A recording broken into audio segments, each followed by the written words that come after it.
Here we go.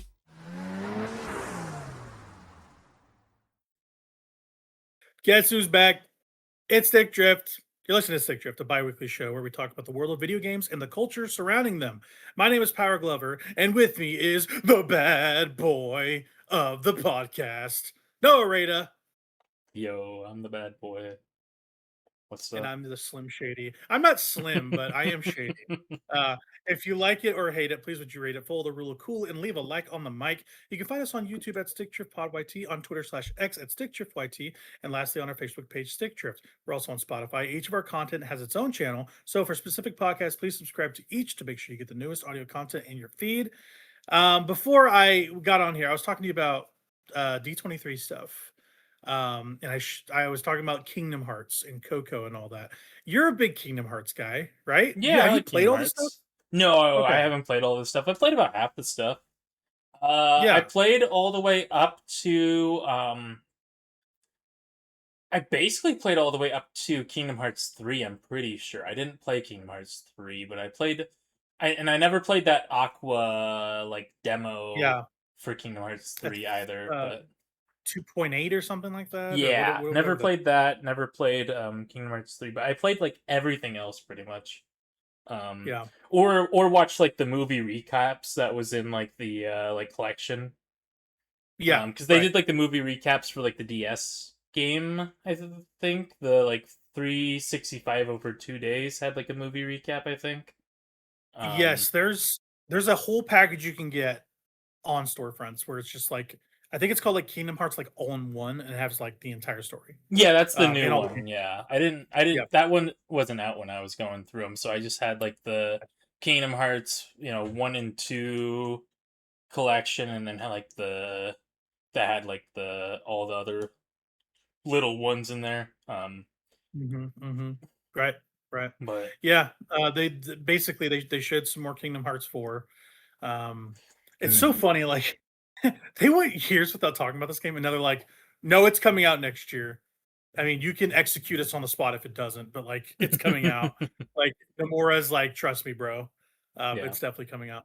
Um, yeah, I just think it's interesting. They go from nothing to like everything, so they're gonna start really promoting that thing next year. So it'll give me a good time and a good runway to play through the rest of them because I've only played one. I haven't Yeah, even played the people other ones. people like Kingdom Hearts, but I don't think Disney's ever like done a good job of like saying like, "Hey, we claim this, like go play this game."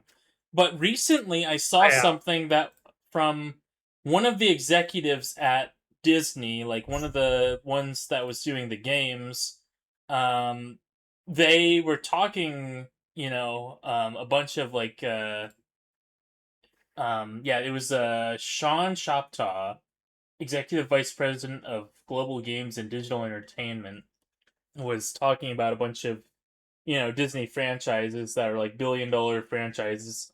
And he was including Kingdom Hearts in there. He was like, "Yeah, Kingdom Hearts, Believe it. $1 billion franchise for us." Yeah. I Yep, I don't believe it. I don't know if I'd quite put Kingdom Hearts up there with like their Marvel franchises, because I just don't think Kingdom Hearts has that big of a impact as like a Marvel Tokon or a Marvel Wolverine, but maybe. I mean, I think it's more Kingdom than a Hearts. Marvel Tokon, but definitely not more than a Yeah. Wolverine. I think Wolverine's a bigger game than Kingdom Hearts 4. Yeah, well, okay, so Kingdom Hearts has the benefit of being a well-established franchise that's been around for a long time. And so you have a lot of nostalgia that they are banking on. Yeah. And it's kind of like a I don't know, Square Enix. It's like a Final Fantasy 14 situation where it's like, hey, we have this big established game and there's a lot of it. And so like to get to the new one, you have to play all the way through it and all of its content. Like every part of this thing is canon. You know what I mean? It's not like one to one that way, but that's like the best comparison point I can have. It's a long running thing that's Final Fantasy adjacent Yeah. that you need to see all of to get to the new stuff, Mhm. right? And I think every game they put out for Kingdom Hearts, there more people are coming in, more. So at some point, you've been doing this for so long, for so many years, with all these big games and all these small games and all this stuff. You just have a bunch of people that you've just brought Yeah. along with you. Yeah. Um, and also, it's Disney, so Disney's like, they own everything. So you have just a bunch of normies that have played Kingdom Hearts and know what that is too. Mhm. So, you know how those games came about, right? They like the Kingdom Hearts thing. Um, it was in Japan, Square Enix and Disney back in I think the early aughts. They shared the same building. Oh And yeah, I think I remember this. Yeah. yes, the story goes Nomura caught a Disney executive and pitched his idea for Kingdom Hearts 1, what became Kingdom Hearts 1.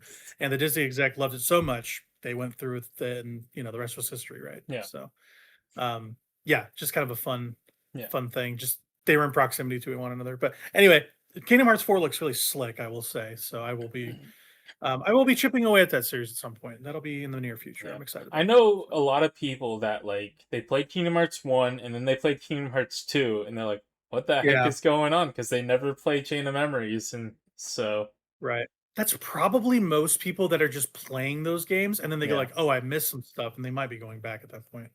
Um, but yeah, like every part, like even like the 3DS game is canon. Like Hmm. they Everything's everything's canon. canon. Yep. Yep. Yeah. And at some point I like respect that because they're like, we're using every part of this bison sort of thing, Yep. and I'm like, okay, that's a little much, but They I they respect did it. do I an respect the okay hustle. job of at least bringing everything in. Even the MMO, they brought in all the story content from that MMO that they had that shut down or whatever. Um, Right. and they packaged all of that story content from the DS games, from the MMO, whatever, and just put it into that big collection. And so you definitely got to Gotcha. have that collection in order to understand Kingdom Hearts, or you just look it up online. But if you're wanting to play through the series, you got to have that all in one sort of collection if you're wanting to understand everything up to Kingdom Hearts 3.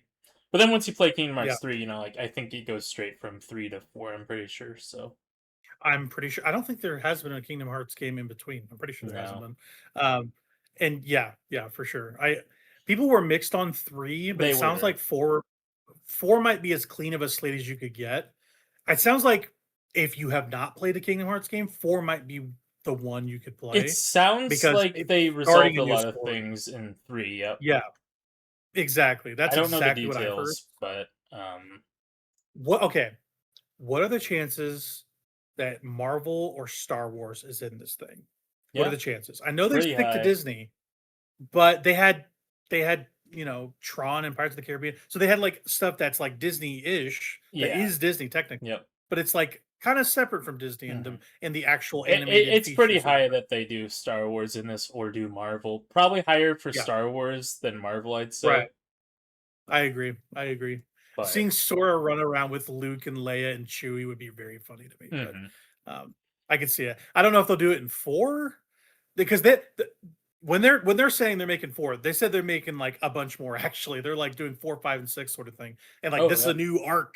Yeah, fun. no, they're making a big deal about that too. So Yeah, I yeah, gotta play 3. I think 3 is the only one that I'm missing, so I gotta play through that so I can get caught up for 4. yeah. So apparently that's late 27, but I just wanted to bring that up because D23's been this weekend and they've been talking about X-Men and Spider-Man and all the Disney projects. So yeah, that Kingdom Hearts is one of those technically. So Yep. but yeah. How you been? How you been besides that? You been doing all right? It's been really hot. I've been dying, Yeah. but Yeah, it's been it's been hot it's been and brutal. yeah, I mean hanging in there definitely. Yeah. Yeah.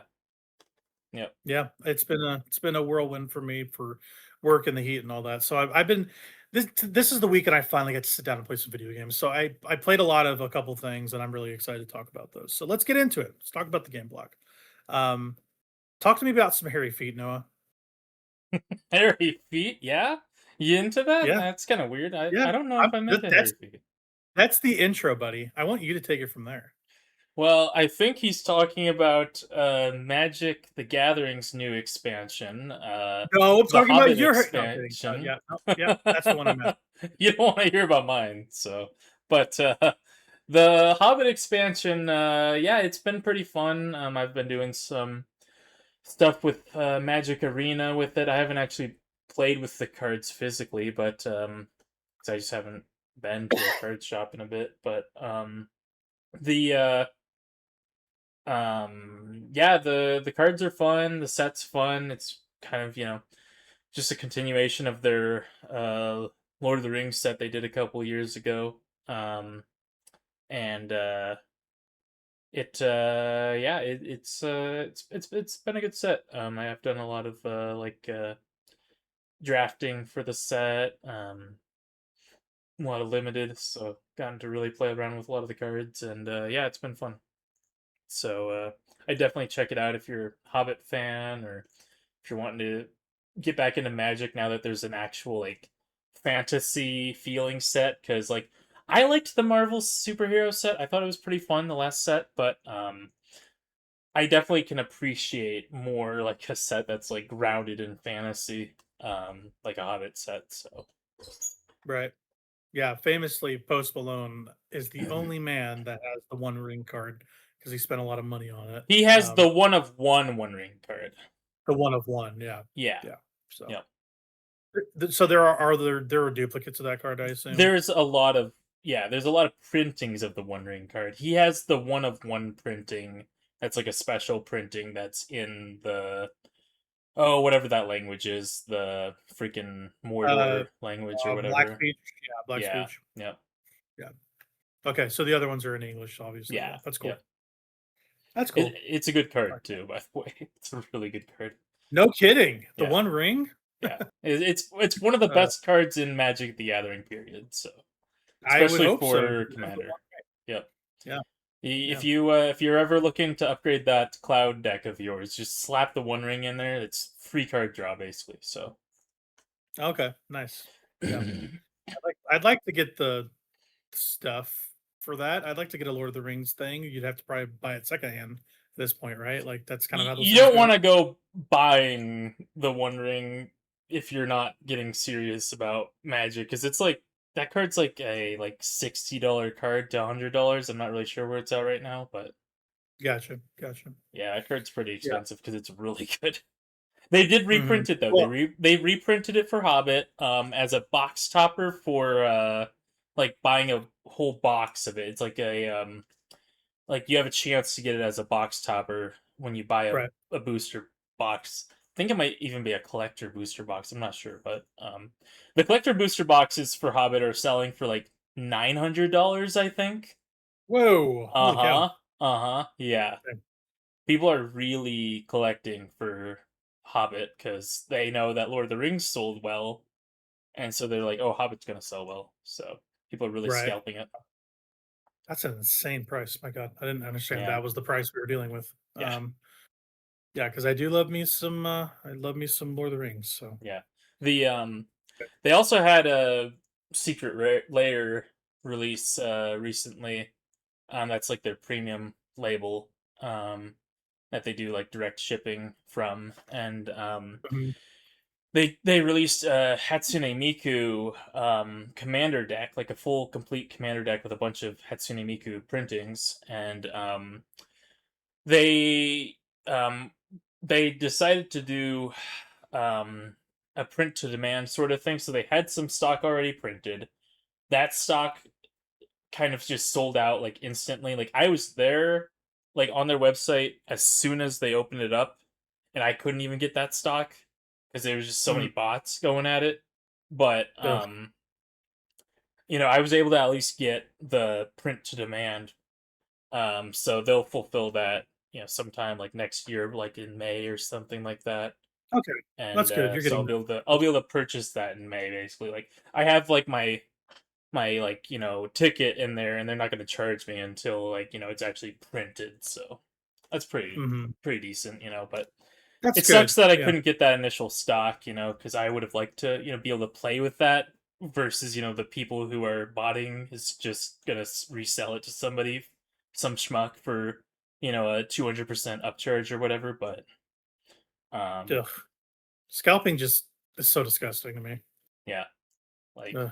you're How just it goes, taking though. away something from someone who actually wants it just so you can make a quick buck. Like it's just you're just a bad person if you're like if that's what you do for a living is scalping. Like sorry, you're a bad person. I don't know what else to tell you.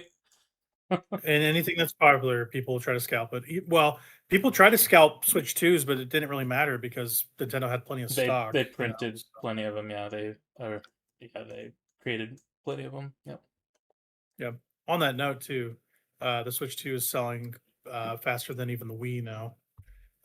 It's the fastest selling console Nintendo's made at this point with 23 million units. I think the Switch was at 20 at this point. I think we're 17, 18 Yeah. months in, something like that. So, yeah. Yeah, Anyway, it's that's selling quickly because people trust the Switch label, yep. and so they just want to upgrade their Switch. And the people who are using it regularly or are dedicated to it, I don't think they Mhm. quite have the casual audience yet, like the Switch One had. So that's I what think they got to they're win getting over. that though. Yeah, They're they got to getting that. win that. They got to get there. Yep. I think Tomodachi Rhythm Heaven's kind of doing a little bit of that. Those are both Switch One games, so But people can still play those games on their Switch One. still, but people aren't getting Switches for that. They're getting Switch 2s for that. Yes, Just when for they future. want to, if you aren't already in the ecosystem, yeah, you're probably just going to get Switch Right. 2 to play those. Yeah. Sure, especially the Mhm. Tomodachi Life.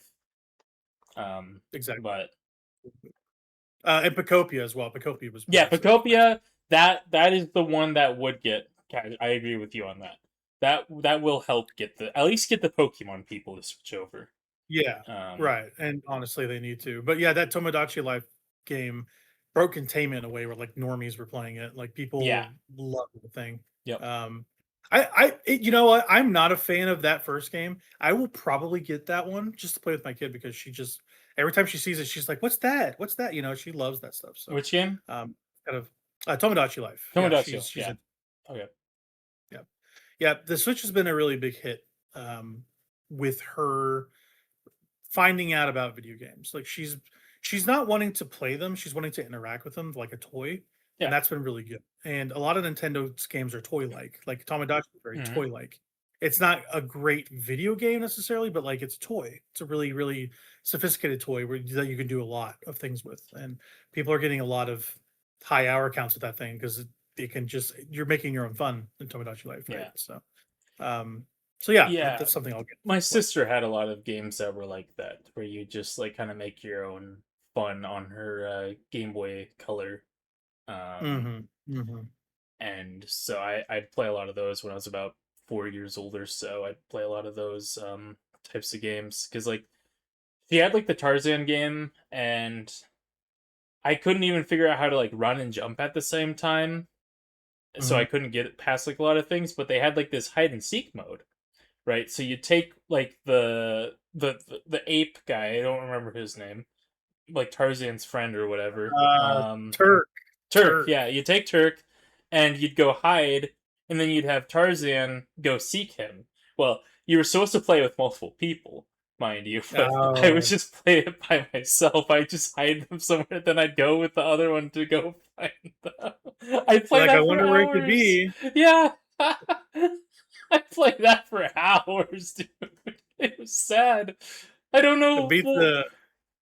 It beats a stick in a rock, right? Yeah, like it was, I got to jump around, I got to walk around in like this little like, sandboxy 2D space, and it was so much fun. But I'm thinking back to it now, I'm like, what was I doing? That was so stupid as a 4-year-old. My gosh. One of my first games I ever played was those Tiger Electronics handhelds that you got from McDonald's. Like, Okay, yeah. I got a Yep. Sonic. It's maybe a Burger King. It was like a Sonic one and a Yep. Crash Bandicoot one. Yep. Those were like the first. They look like Game and Watches. They're basically Game and Watches. Yeah, they're Uh, basically Game Watches. Yep. but I played so much of those before I got an actual console. The first console I ever got was an original Xbox, like original. And then I got a PlayStation 1 and then a PlayStation 2 and then a 360. Um, so in that order, which is kind of Yeah. funny.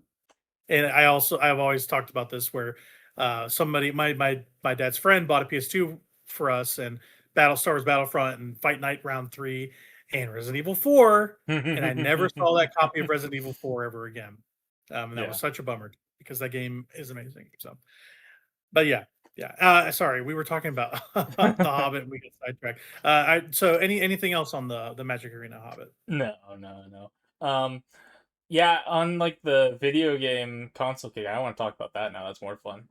Yeah, no, that's fine. I just So want to make sure you were basically So yeah, I had my sister had the Game Boy Color. My older sister, she's like 3.5 years Yeah. older than me. Um, and so she had the Game Boy Color. So I played that for about a year, and then on the TV commercials, I'd see the Game Boy Advance had come out, and so Hmm. I asked my parents, "Hey, I want that Game Boy Advance for my birthday." So for my fifth birthday, I got that Game Boy Advance. And I had like Godzilla for it, like the TV series. It was like a Game Boy Color game, but obviously you could play the Game Boy Color games. And then I had Spider-Man: Mysterio's Menace. Adore that game to this day. That game is awesome. Definitely check that game out. Um, but so yeah, I had that, and then the next console I got was the couple years later. I got the GameCube. It was probably a few years later, but yeah, I got the GameCube.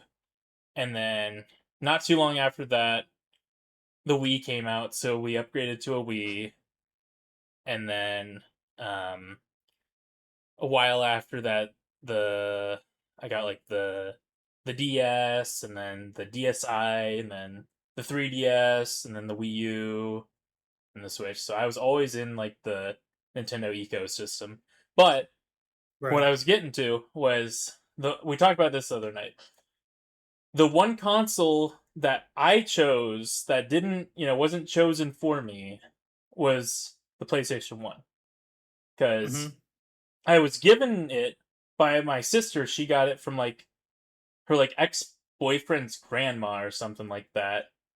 Was it just gave it to my sister because she was just trying to get rid of it. And my sister was like, I don't need this. Noah, you can have this. I'm like, yeah, okay, sure. I'll take a PlayStation 1. And like it had like all crappy games for it, but it was a PlayStation 1. I was like, my gosh, this is like the coolest thing I've ever owned, because I've only ever owned up to date consoles at that point, really. And so I was like, yeah. So I started collecting for it, and that kind of became my PlayStation 1 collection, and that can't kind of just became my favorite console. Um, Hmm. I just Hmm. started falling in love with the console, and and Yeah. now I've got all the consoles, whatever that I could possibly need. I don't have like any of the modern ones, but I don't really. Yeah, I play everything on PC now, anyways. You're But you're good, really. Yeah. Though um, there's only a few things I would say you would need to get any of those for besides Switch 2. You should have a Switch 2 and a PC these days, is what I yeah, believe. that's Um, where I'm at. So which is good. You're exactly right in the spot you need to be in. yeah, But you don't need an Xbox or a PS5 for anything. You don't. yeah, You really don't. Um, I would say if like a big Naughty Dog game came out on it, then yeah, you consider renting one, but I wouldn't buy one. I wouldn't buy yeah, one. Um, yeah, and that got me. You mentioned the Game Boy Advance earlier. I also had a Game Boy Advance. I got that. I think actually before my Xbox. So if we're talking handheld, that was the first one I got. yeah, Or like actual consoles, it was the Xbox, PS1, yeah, PS2, the Xbox 360. So that was my beginning. That was my beginning there. yeah. When Yeah, I I remember my PS1 as well. Sorry, I don't mean to interrupt. No, My you're good. PS1 had crappy games on it too, but also had Crash Bandicoot 2, which is one of the best I games did on the not have system. that. Yeah, no, I Uh, I bought that oh, later on. it's I love Crash Bandicoot 2. That game is hard. It's not as hard as the first one, but 2 is so good. I remember beating that on PS1 and being really proud of it because it's kind of brutal. Those Crash Bandicoot games are kind of brutal. Um, I remember beating it as we were heading to like youth group one night. Um, and I was like so jazzed up about it. I had like a really good night because I was riding high off of my victory of beating that game. That was fun. Nice. So, Yeah, no, the sorry, the yeah, go ahead. the games I had for the PS1 were like at ODT, which is like a oh, it's freaking what's that software company? I'm gonna kick myself. It's a company that made a lot of like shovelware for the PS1, basically. Yeah. But gosh, I gotta find that company. But I also had like this like a snowboarding game. Then I had Mhm. like one of the Namco museums. Then I had like Space Invaders. Like nothing really great for the PS1. So I played those a bit, and I was like, yeah, these games kind of suck. I need to get something better. So I was like looking online for best PS1 games, and Final Fantasy came up. I'm like, oh yeah, I've never Oh, played one of yeah. these Final Fantasy things. I like Bravely Default, Right. and so I was like, okay, yeah, let's try this Final Fantasy thing. So I bought this was like when I was really young because I I had money, but I didn't have like a bank card or a bank account, and so I had to Right. use my mom's like card on eBay to order the game. Oh, Um, wild. and yeah, it was like this whole thing just to get this game. And so then I got Final Fantasy 9 off eBay, and it was like in like pristine condition, like it was like brand new, but it was like really Oh, wow. cheap too because it was back before people were like scalping those things, and so like Yeah, when they were um coming in it was fashion like again, 20 yeah, for bucks or sure. something like that for like a Oh my brand gosh. new like Final Fantasy 9. And so I got this thing, and yeah, it's the copy I have to this day. I absolutely adore that game. Uh and Crazy. That's insane. yeah, so that was like once I played that, that was like the start of like my love for the PlayStation 1, and then I just started kind of snowballing, and getting more games, playing more games, and then I played King's Field. And I'm like, okay, that experience of playing King's Field was just such like a sublime experience. Like it was really when Mhm. I bought the PS Classic, the little like PlayStation, Yeah, like the, the like, Raspberry Raspberry Pi Pi thing, one. yeah. Yep, yep. And that was when I really started falling in love with the library, playing a lot of the weird stuff, and now I can play that stuff on the PSX, which is super nice. That's why I Yeah. did all that effort to set that up. But because then I can play it a little bit more natively than on the little Raspberry Pi. But it is technically still running on an emulation layer, but I think it's a little bit better of an emulation layer than what was on the little Raspberry Pi because the PSX has a little bit better hardware in some ways, I think. But Mhm. Yeah. yeah, it's fun stuff. Signosis. That's Oh, the yeah, that's Psygnosis. the publisher. Yep, yep. That publisher Mhm. put out a ton of shovelware on the PlayStation One, but like I think I'm pretty sure they published the most games on the PlayStation One, and then they just disappeared. Didn't It's kind of awesome. They came out of nowhere, published a ton of games on PlayStation One, then they just left without saying anything. It's one of my favorite like things in gaming history. um, yeah, Psygnosis was I don't know if that wasn't a Sony studio, I don't think. No, no, Um, no. It was a European publisher, or no, I guess they were. Their parent was Sony Entertainment. Yeah. Yep. okay, okay. I'm trying to see what games they even made. I know this is kind of a non sequitur, but I'm kind of interested. Oh, they did Wipeout and Colony Yeah. Wars. Okay, Yeah. Yep. interesting. Yep. Okay, Shadow of the Beast, Lemmings, Wild. Yeah. Okay, Probably just okay. So support. they have some stuff. Yeah, I don't know. Okay, so I know Psygnosis from Wipeout then. Okay, interesting. Yeah. Yep. Interesting. Yep. Okay, They did a okay. Yeah. lot, but yeah, you could see their like library. Like that was their like that was I guess it was just Sony's label then that they just like threw on a lot of games just to have a bunch of games out because that's the thing I love about the PlayStation 1 is that it was the Wild West because they were trying to dethrone Nintendo and Sega to some Yeah. parts, but definitely more so Nintendo. And so they're Yeah. like, how do we beat Nintendo? We got to have a lot of games. And so Mhm. obviously they just blew the Nintendo 64 out of the water with their library, and with their install base. Like Nintendo just dropped the ball during that early 3D era really hard with the Nintendo Mhm. 64, and Mhm. so Sony was able to just take over that market share, and they still have quite a bit of that market share to this day that they won during the PS1 era. So Mhm.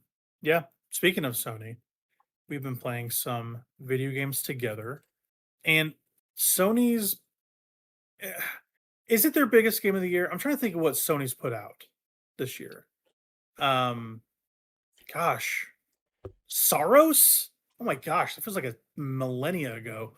Saros, and I think is that their only thing they put out this year? Surely that can't be right. Um, anyway, Sony put out PlayStation another doesn't video have game. games. Sorry. Well, Saros was a good game, sometimes a great Pretty sure game, it's on but PC though. Saros? Yeah. If only they say Is it no to not? that. No, it really Oh, should be okay. because Returnal is, Yeah, okay, and that's that's the their one I'm last thinking game. of. That was Housemarque's last game. But yeah, let's talk about the new Sony hit. I think hit Marvel Tokon Fighting Souls. We both Peggy. played a few hours of this. I think we're probably similar on how long we've played it. How are you feeling about it in the full release? Because last time we talked about it, I want to say it was the during the beta. Um, and Yeah. I was kind of negative on it at that point. Yeah. Um, No, but yeah, what do you think? yeah, I played a little bit more with you. That's all I've really played. But yeah, it seems pretty fun.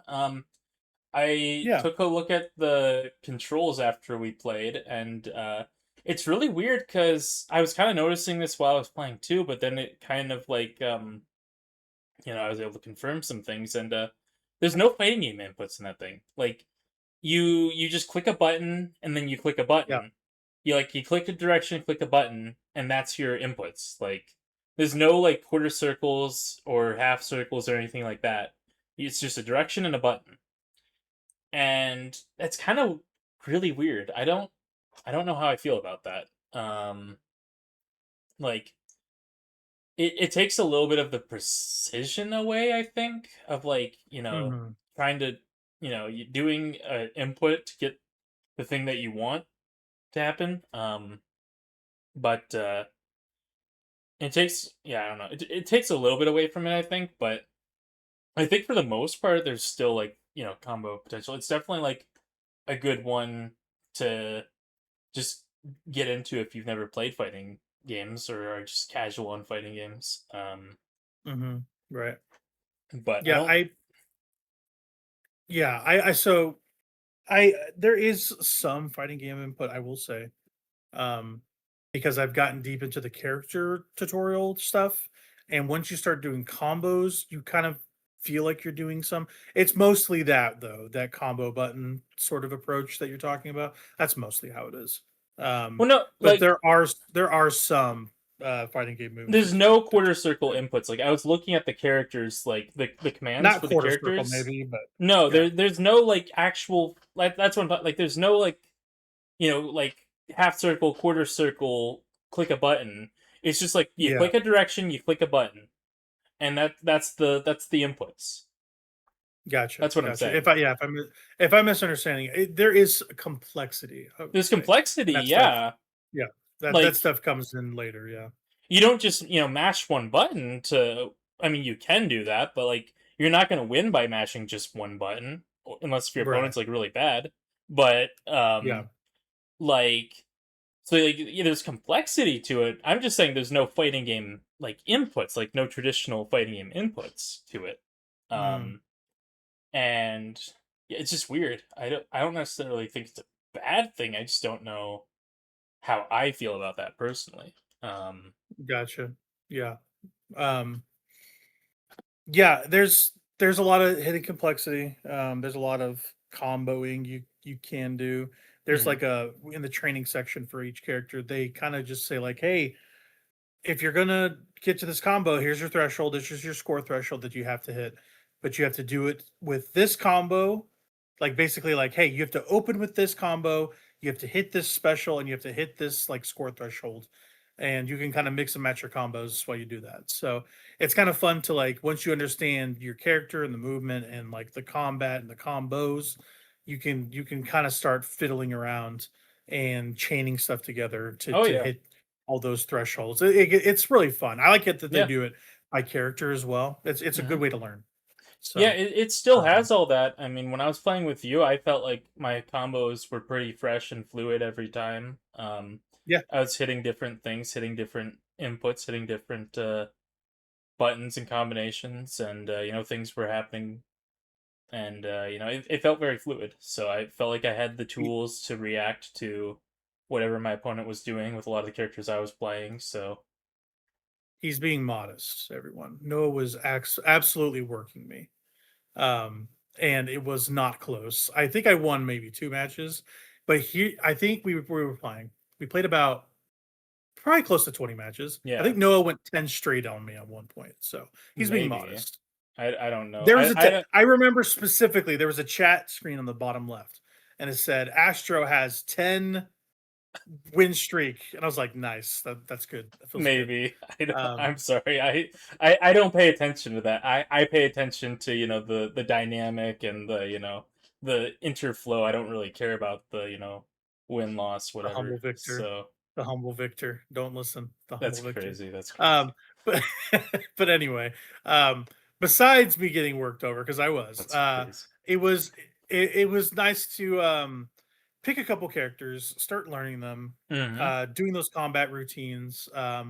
And I've really enjoyed the minutia of that and just like really getting down and dirty with like, hey, what can Deadpool do? What can Spider-Man do? Like, Yeah. um, that stuff is fun. Like I like going character by character and seeing who I like, who I All right. don't like, sort of thing. I started liking Magneto a lot too. Yeah, like Yeah, stuff I like that. noticed you using him a lot. I was really struggling against your Magneto in a lot of Yeah, he matchups. was fun. Yeah, Hmm. you'd like Yeah, have there's like some ways to like push like entire screens worth of objects at me, and so I had to be like, I had to take a step back and be like, how do I get past an entire screen's worth of objects flying at me? Like it was kind of yeah. insane. Yeah, Um, he's a zoner, that's for sure. yeah, He's like, stay away from me. Like yeah, his hand to hand's not amazing, but he hits like a yeah, tank too. So yeah. um from what I've seen from who you played, Hulk is a major problem right now. Like he's Oh, extremely really? powerful. Yeah. Oh yeah. Oh yeah. I was watching Maximilian Dude, who's like the number one fighting game streamer I watch, Mm, and he went like 30 rounds against the Hulk, and he wasn't even getting 50-50. Like he was getting worked, and he's really good at fighting games. yeah. So Yeah, Hulk Hulk just seems seems to like be a really powerful. problem. Yeah, I actually, I mean, I played some Hulk, and I felt like he was a bit strong, so I kind of just dropped him. I was like, yeah, he's just this isn't really fun for either of us, Yeah. I don't think. And so I was more gravitating towards I like my mix up characters. Like I play a lot of mix up characters in fighting games, and so I was gravitating towards like Loki. I was gravitating Yeah. towards Magic. Um, Green Goblin, um, Yep. and oh, who else was I playing? There's one more. Those were the three he was using, and you were also using magic a little bit too. Um, Did I say Magic right? I thought I said maybe not, but yeah, no, you said Loki, Green Goblin, and the other one, whatever the other one yeah. was. Well, yeah, Um, Magic I was using quite a bit. Who else was I? Yeah, yeah, I was using. Gosh, oh, I I was must. also using Captain America. I was using Captain America as well. He was good. Hmm. Yeah, Yeah, pretty Captain normal, America pretty normal. seems He's like the a Ryu. Yeah, yeah. Yep. Yep. he's the Ryu soul bad guy of the game, which is Oh, fine. yep. Good But stuff. yeah, his shield throws. He's got a cool move where he throws his shield, and he can like kick it again and keep chaining that kick, like to kick the shield across the screen. It's pretty cool. I guess I Um, was using Danger uh, quite a bit, wasn't I? That's probably who I'm thinking of. Danger, yeah, Yeah. that's actually yeah. You were using a lot of Danger. Yep. Though that's like the fighting game sicko character right now. Like a lot of people are playing Danger online. I've seen. Oh, really? Um, people that know what they're doing are doing Yeah. that. Danger seems Um, like she could be really good.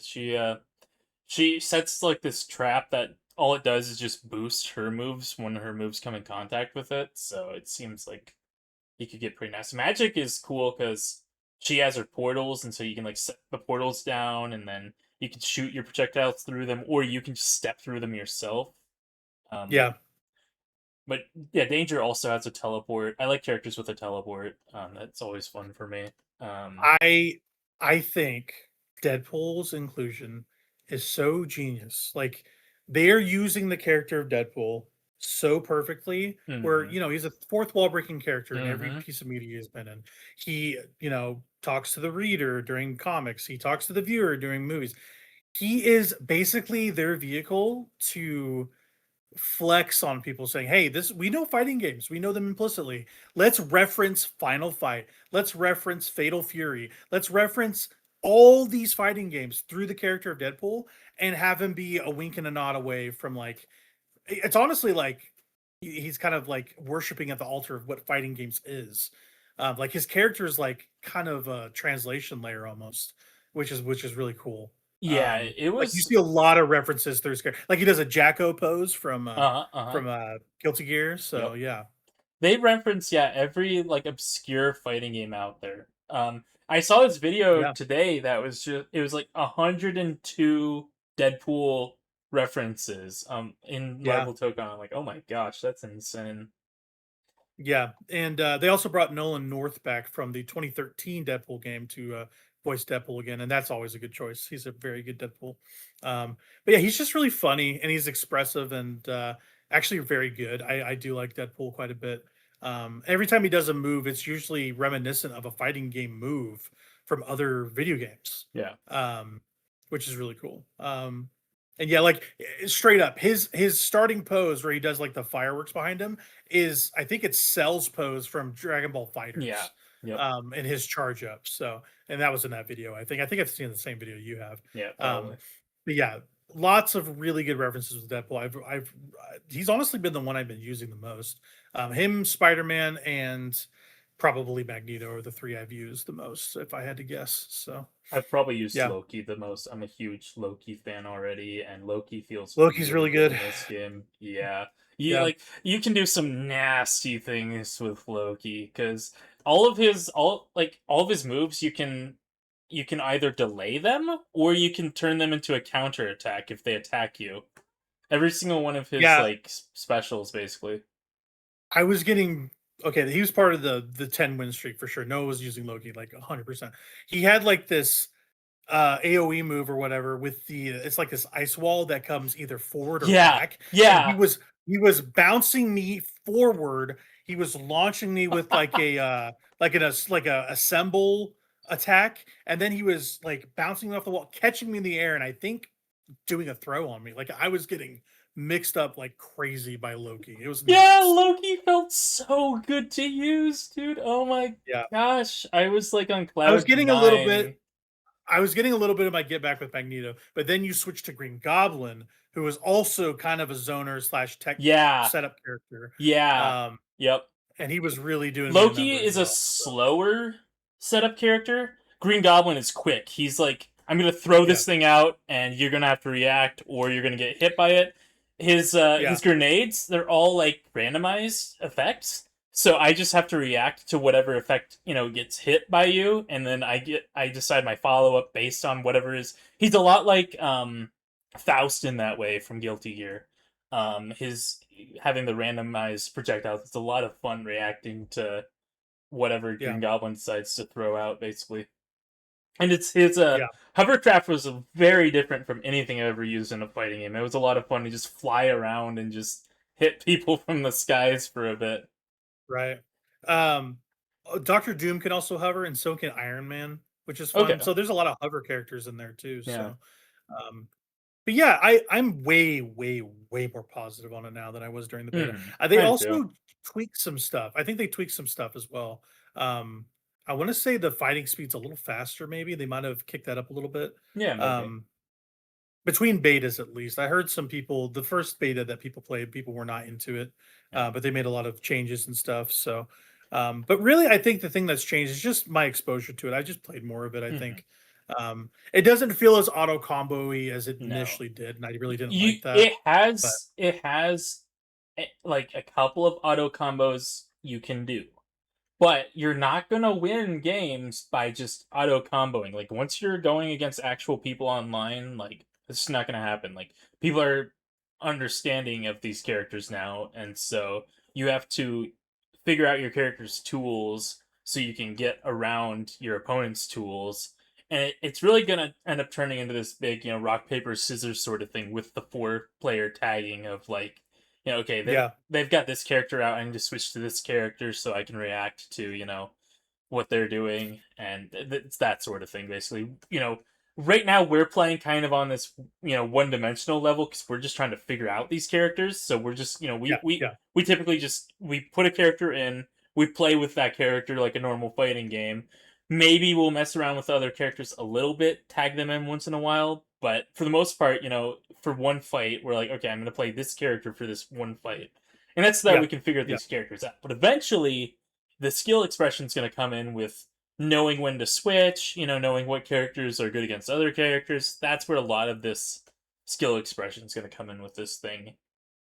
Yeah. Um, I don't know if this will take off as like a competitive fighting game, but I'm um, sure it will for Evo. Like it's still going to be a big game because of the IP. yeah, As for like normie adoption, like regular people adoption, I don't know. Who knows? yeah. It's got as good of a chance as any because of Marvel, right? And because So of the auto combo systems, so the auto combo systems help, I mean, and the this, simplified fighting game controls also help. Yep. yeah, yeah. They did everything that they could to make it approachable as possible, but Yep. also giving a lot of depth in there. Not just because of it's a 4v4 tag game with situational characters. Um, it's not just that. Like there's a lot of depth there that you don't see initially, and that was my first impression was that there wasn't a ton of depth, but there absolutely is. Like in Yeah. in regular fighting game fashion. So let's put it this way: it's so easy to play for anybody, and you can pull off cool stuff just by pressing a couple buttons. I literally gave the controller to my kid. She pressed a bunch of buttons and did a super, and she was like having the time of her life. Yep. That's what they want the game to be for an impression. And then if you want to dive in, there's a lot of hidden depth there too. So I Yep. think on that front, it's successful at tying the two together. Um, and yeah, the best time to get into fighting games is right at the beginning of a fighting game, right? So Yep. um, this will be fun to play for years to come. I don't think they'll be making another one anytime No. soon. So yeah, they Yeah. did announce the first character in the DLC. Phoenix Cyclops is coming to this. So Hmm. I'm not quite sure who he is in the comics. I assume it's a mix up between Phoenix and Cyclops, but Yeah. I I don't know. actually didn't know about this. That's really cool. Yeah, I like Cyclops. I wish he was regular Cyclops, but if they have a Yeah. I'm costume, it I'm a probably works, right? huge. I'm with you on that. I love Cyclops. I think he's probably my favorite X-Men. Yeah, I'm partial to Beast myself, but Nah, Cyclops is I'm very I'm cool, Cyclops very all cool the guy. way. Beast is cool, but I'm Yeah, Cyclops all the way. I always have he been. is cool. He is cool. But yeah, I think this is going to be something I just play just normally. It's just going to be one of my games, my protocols that I play throughout the year, and then as time goes on, it's a really I was looking for like a fighting game to really nest in, and this might be the one. So really enjoying it. Also looks great, sounds awesome. There's every character has a character theme too. That's really great. And it's funny. Since I've been playing a lot of Deadpool for regular superhero entrances before the match. There's like a narrator that announces like, "Hey, this assemblage of heroes are the crazy geniuses or whatever." But Mhm. whenever you play as Deadpool as the initial first hero, he takes over the narrator VO, Oh. and that's really fun too. So a lot of good flavor, a lot of good Marvel stuff in there, and Arxists are the I think masters it's cool. of flavor and like if you play like Guilty Gear Strive, like this game is like one for one with that in terms of like the intros and the character banter and they're doing that. That's just the Arxis way of presenting a Yeah, fighting game, and it's really awesome. they're on the level of a Capcom for presentation for Yeah. fighting games. Like Yep. they are now there. I think they were there from honestly since the Exerd Guilty Gear games. Yeah. They've been Yep. I there. agree. I agree. Um, like that 2D 3D stuff when I saw Hmm. that for the first time, actually mind blowing because I was Yeah. like, this isn't 2D. Like, what is happening? Hmm. Like it was that finisher. Like they look 2D like a regular Guilty Gear game, and then when they would go slash, it would do the rotation. You're like, what? Hmm. How is this possible? And they've sort of leaned more into 3D now with their newer The stuff, and fighters was similar to that too. But yeah, Yeah. yeah, The 3D stuff is funny too, because yeah, it's all 3D models, but they're yeah, very squished 3D models, so like they right. show you only the angle that they want you to see. But Hmm. they cheat a lot on the proportions for the 3D models, and they cheat a lot They on, do. um like the animations and things like that. So if you see them from angles they don't want you to see, they look all like squished and like like disproportionate. But just Yeah, from the 2D angle that they show you, they look immaculate. It looks you know it, um like it's hand animated, but it's 3D. So right. For sure. Yeah, I think Arxis's presentation is incredible. I like Street Fighter 6 a lot. I'm not a huge fan of accentuated 3D stuff they've been starting to do with Street Fighter. Yeah. Like they had the good mix of that was Street Fighter 4. Yep. And 5 and 6 have slowly made their characters look a little weird to me. Mhm. Um it's not bad, it's just weird. I prefer their 2D fighting games in the Street Fighter lineage. Like Street Fighter 3, Third Strike is like top tier stuff. Alpha 1, 2, 3. Yeah, Alpha Like 3 is like the yeah, best Street Alpha Fighter. 3 is like, oh my gosh. Alpha 3 Yeah. and Third Strike, those are like the Yep. two for me. Um, but yeah, like I prefer their 2D stuff. So I mean, Tokon is not 2D, but like seeing that like very heavily animated 2D flavor to their Mhm. stuff, it really still makes me happy. It's Yep. it's like a good like halfway point, Arc System stuff. So Yep. um, yeah, great game. I think Marvel took on. It's going to be on my top 10 this year. I think Yeah, I'd be I wanted hard to pressed play to see this it thing wouldn't with be. my nephews, see how they react to it. Because I've played a few fighting games with them, which I'll talk about in a bit. But Yeah, curious as right. to see if they enjoy this one, since it's so approachable. Yeah, it is very approachable. And yeah, that's some Tokon. It's our real first foray into Tokon. We will be probably mentioning it here and there as we play Oh it yeah, throughout we'll the year. play it. through the Maybe year. try and get some more people that we know playing it and stuff. Yeah, So yeah. Yeah, and it's nice. This game is not $70. That was nice. Having yep. a $60 game was nice, and it's been nice to have these like not high price games, but like lower to mid budget games. Like $60 is still nice to pay nowadays. But what's even nicer is these $50 games that have been coming out. Like I think wasn't Tomodachi like 40? Like there's been a lot of like Something like that. interesting Yeah. price points for games this Yeah. year. Rhythm Splatoon Heaven was Raiders definitely 40. was $50. Yeah. Yeah, Rhythm Heaven was Halo 50. probably like $50. Yep, yep. Halo was 50 as Yep. well. Um We and played a yeah, bit of that as let's talk well. about Yeah. exactly. Let's talk about those. Let's any updates on Splatoon Raiders? Yeah, I guess you guys have played way more than I have at this point. I just haven't been able to get on. But where are you at in Splatoon Raiders? Yeah, we're there's a couple of us that are playing it that are at like the final boss now. We haven't done the Yeah, final boss yet, but we're thinking we're at the final boss at least. yeah. And but yeah, I mean, I've pretty much got my builds together. I've got one build for tactical and one build for speed. Those are kind of what I like to use. Pretty good. The Yep. tactical build, is all about just spamming out as many turrets as possible as I'm just passively. I've got like on hit for all three of them, and so I just shoot something with my sniper, and then I just spit out a bunch of turrets basically. Um, and so that's kind of what I'm doing for tactical. Um, for speed, I've got this build to where I never touch the ground. So, um, with the torque screw, from the tactical tree, that lets you kind of float up. There's like a modifier for it Ah, that lets you float up with the wind propeller.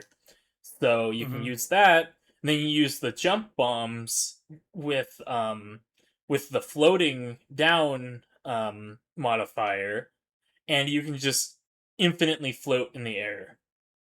Wild. So I'm That's crazy. infinitely floating in the air above the salmonids, sniping them in the air with my Hmm. sniper rifle. Once in a while, I have a modifier for the jump bomb or the blast boot to where I can throw the blast boot, so I can use that as like a grenade, basically.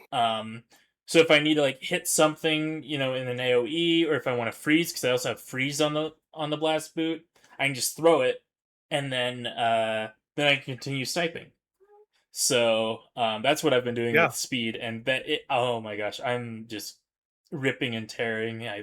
I barely ever touch the ground anymore. It's been a lot of fun with that build, and yeah, it's so different playing like that, playing just this all in on aerial combat sort of build, and usually you would have to land to refill your ink, right? To bury into ink.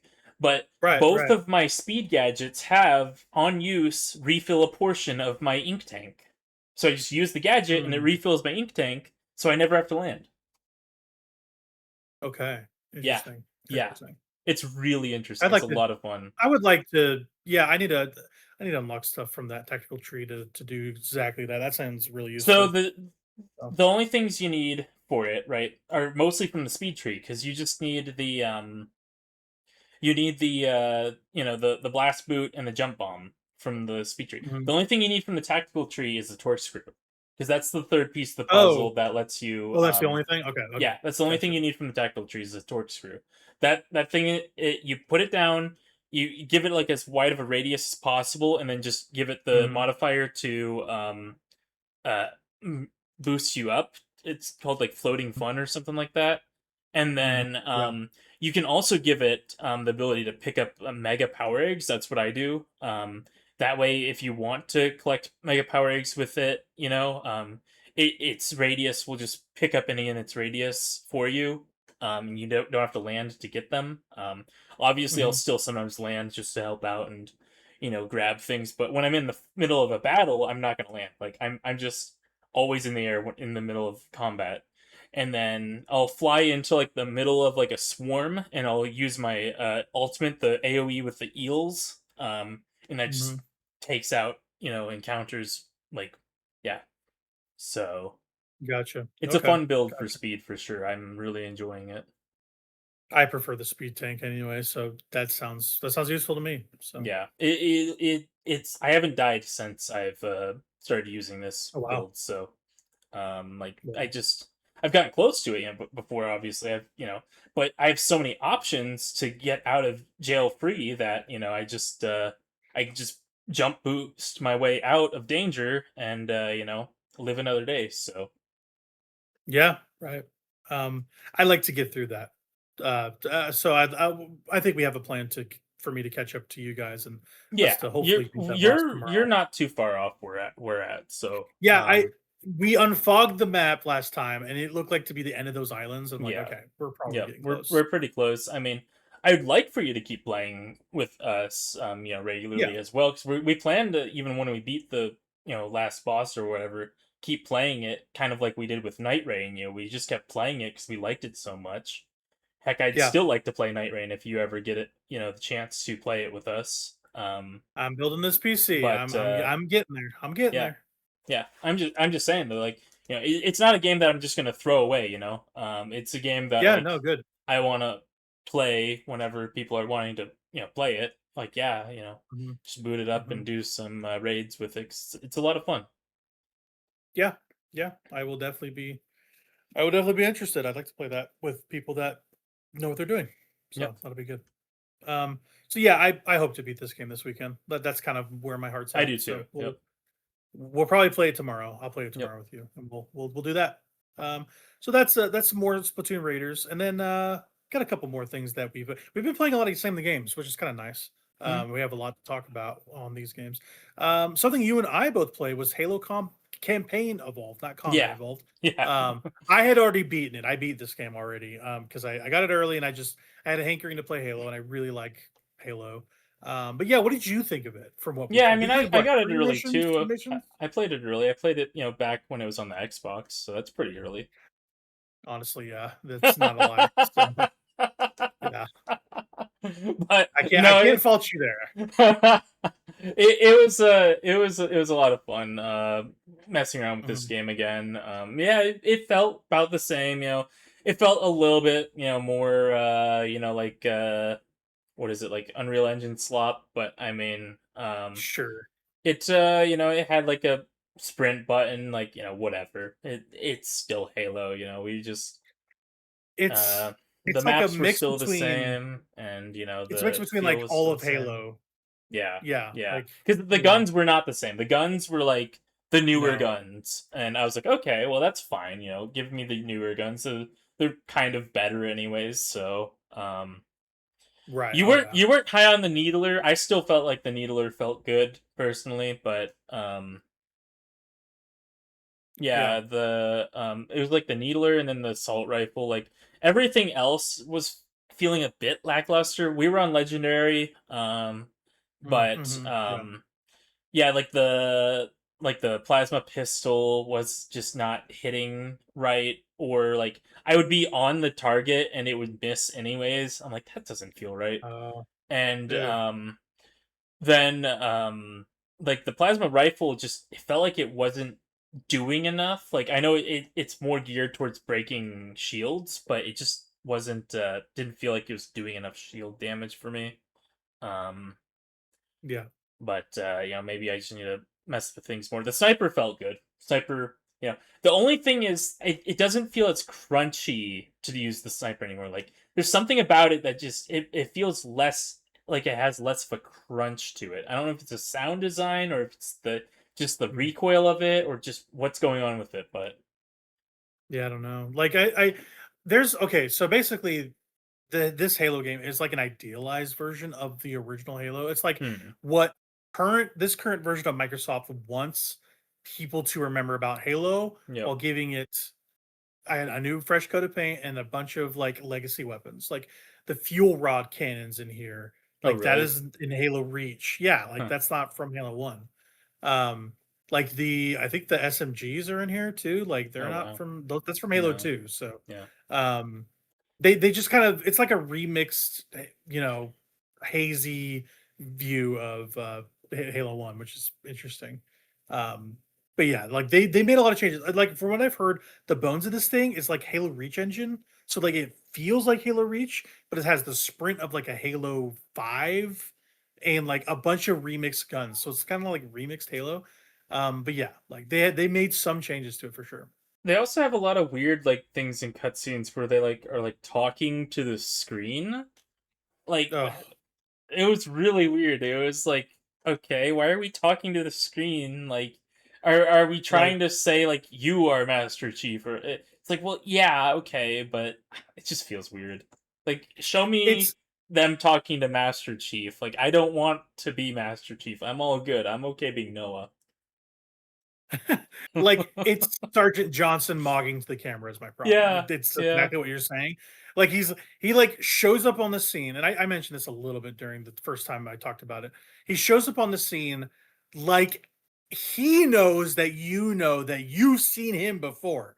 Like he's just like, yeah, I'm back, baby. And at this point, you're like, you should not know who this character is. Like if you yeah, were really playing Halo 1.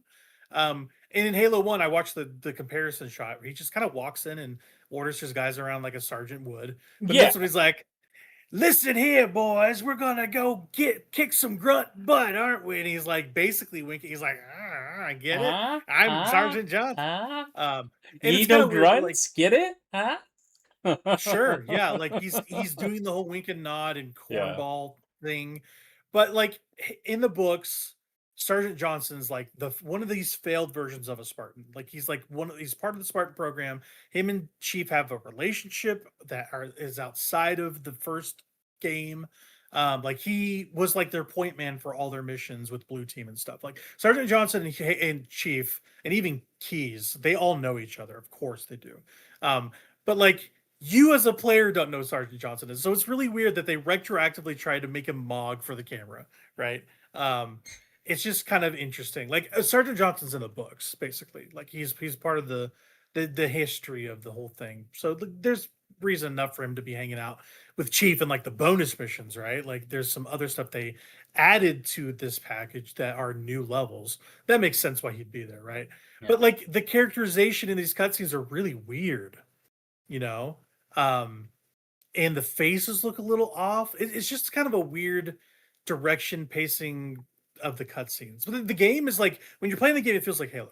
But then you watch a cutscene, you're like, this is like Halo written by someone from the MCU or something. Like, Yeah, let's it's really joke about weird. a bunch of crap. Yeah, Yeah. right. It felt really weird. I was like, I was like basically waiting for the cutscenes to end. I was like, get me back to like the gameplay because these cutscenes are just not interesting. Like, yeah. Yeah.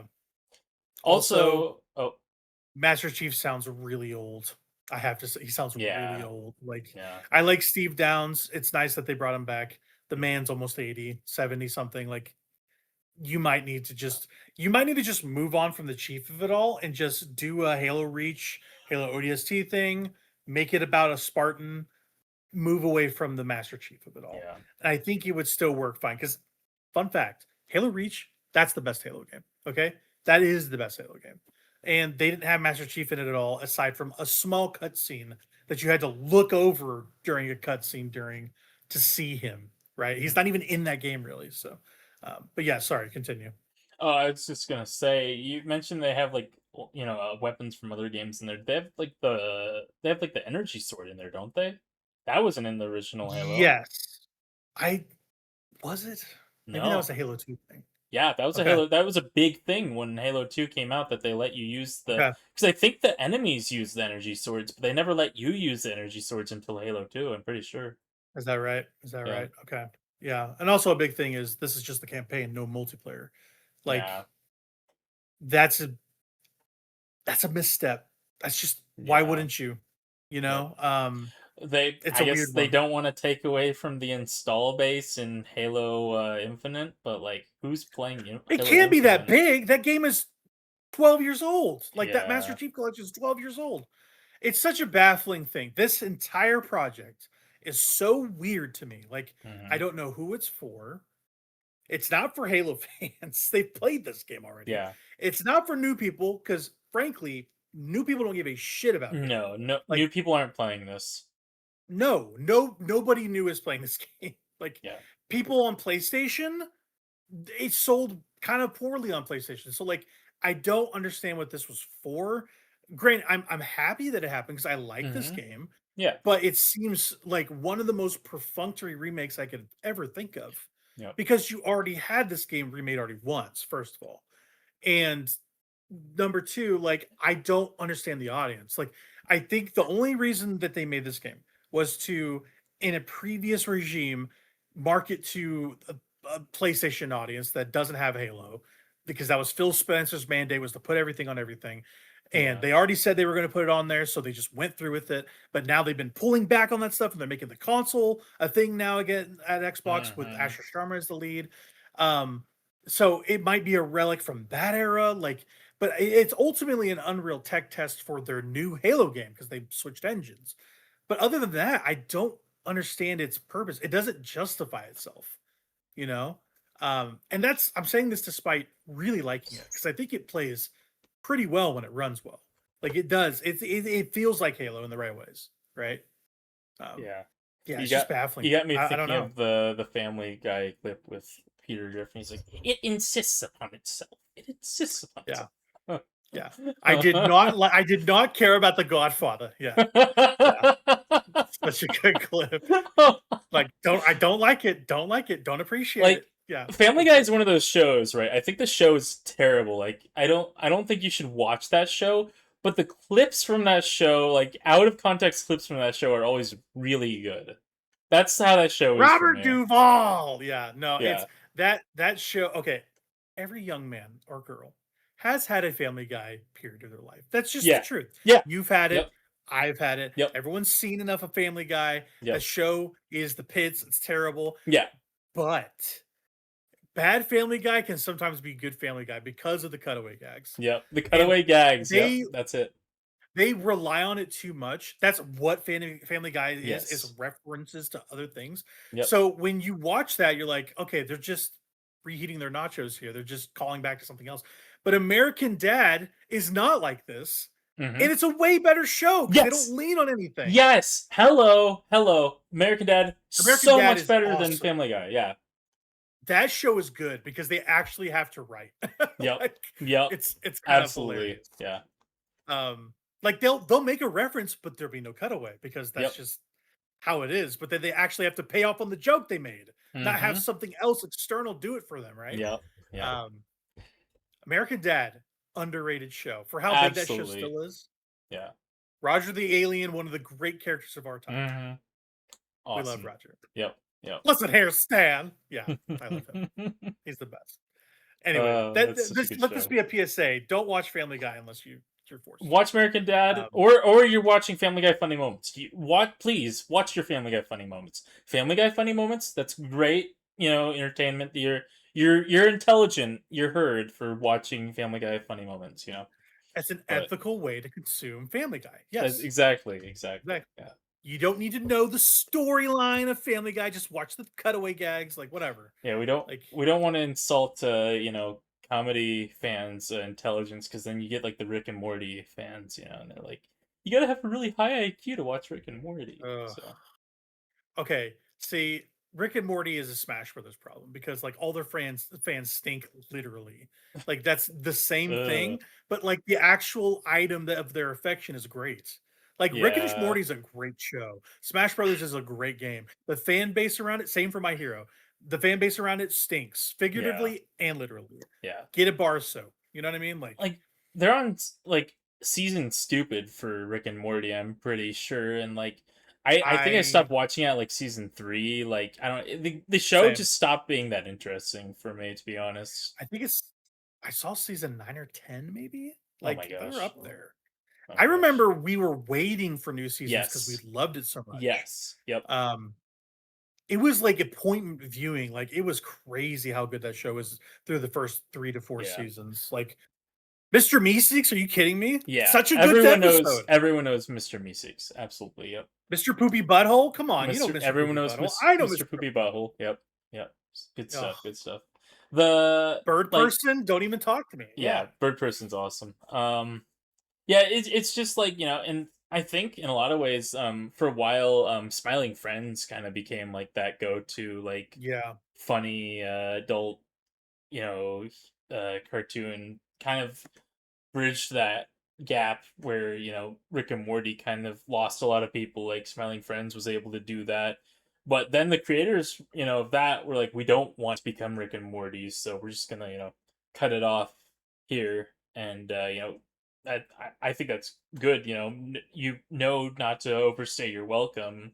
You don't want to become this thing that just insists upon itself. So there we go. Brought it yeah, all back for full sure. circle.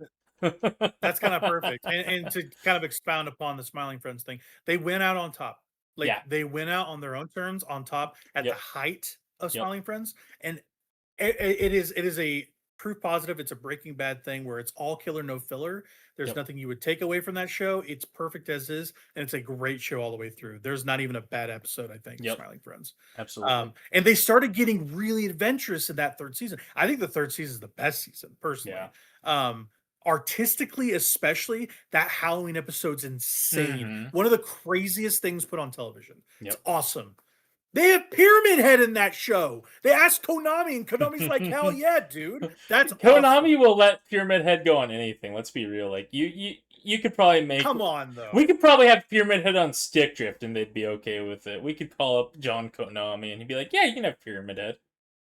Well, we definitely did. I used him as a thumbnail for that final destination. So, um, that reminds me, we should probably do some Final Destinations at some point. But anyway, that's something we do when we have a lot of things to talk about a game. Yeah. Usually we do that here. We're kind of doing that from time to time here.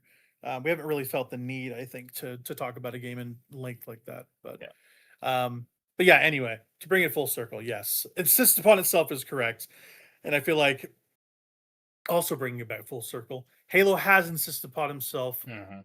for a long time, and I feel like a new generation of gamer is not interested in it.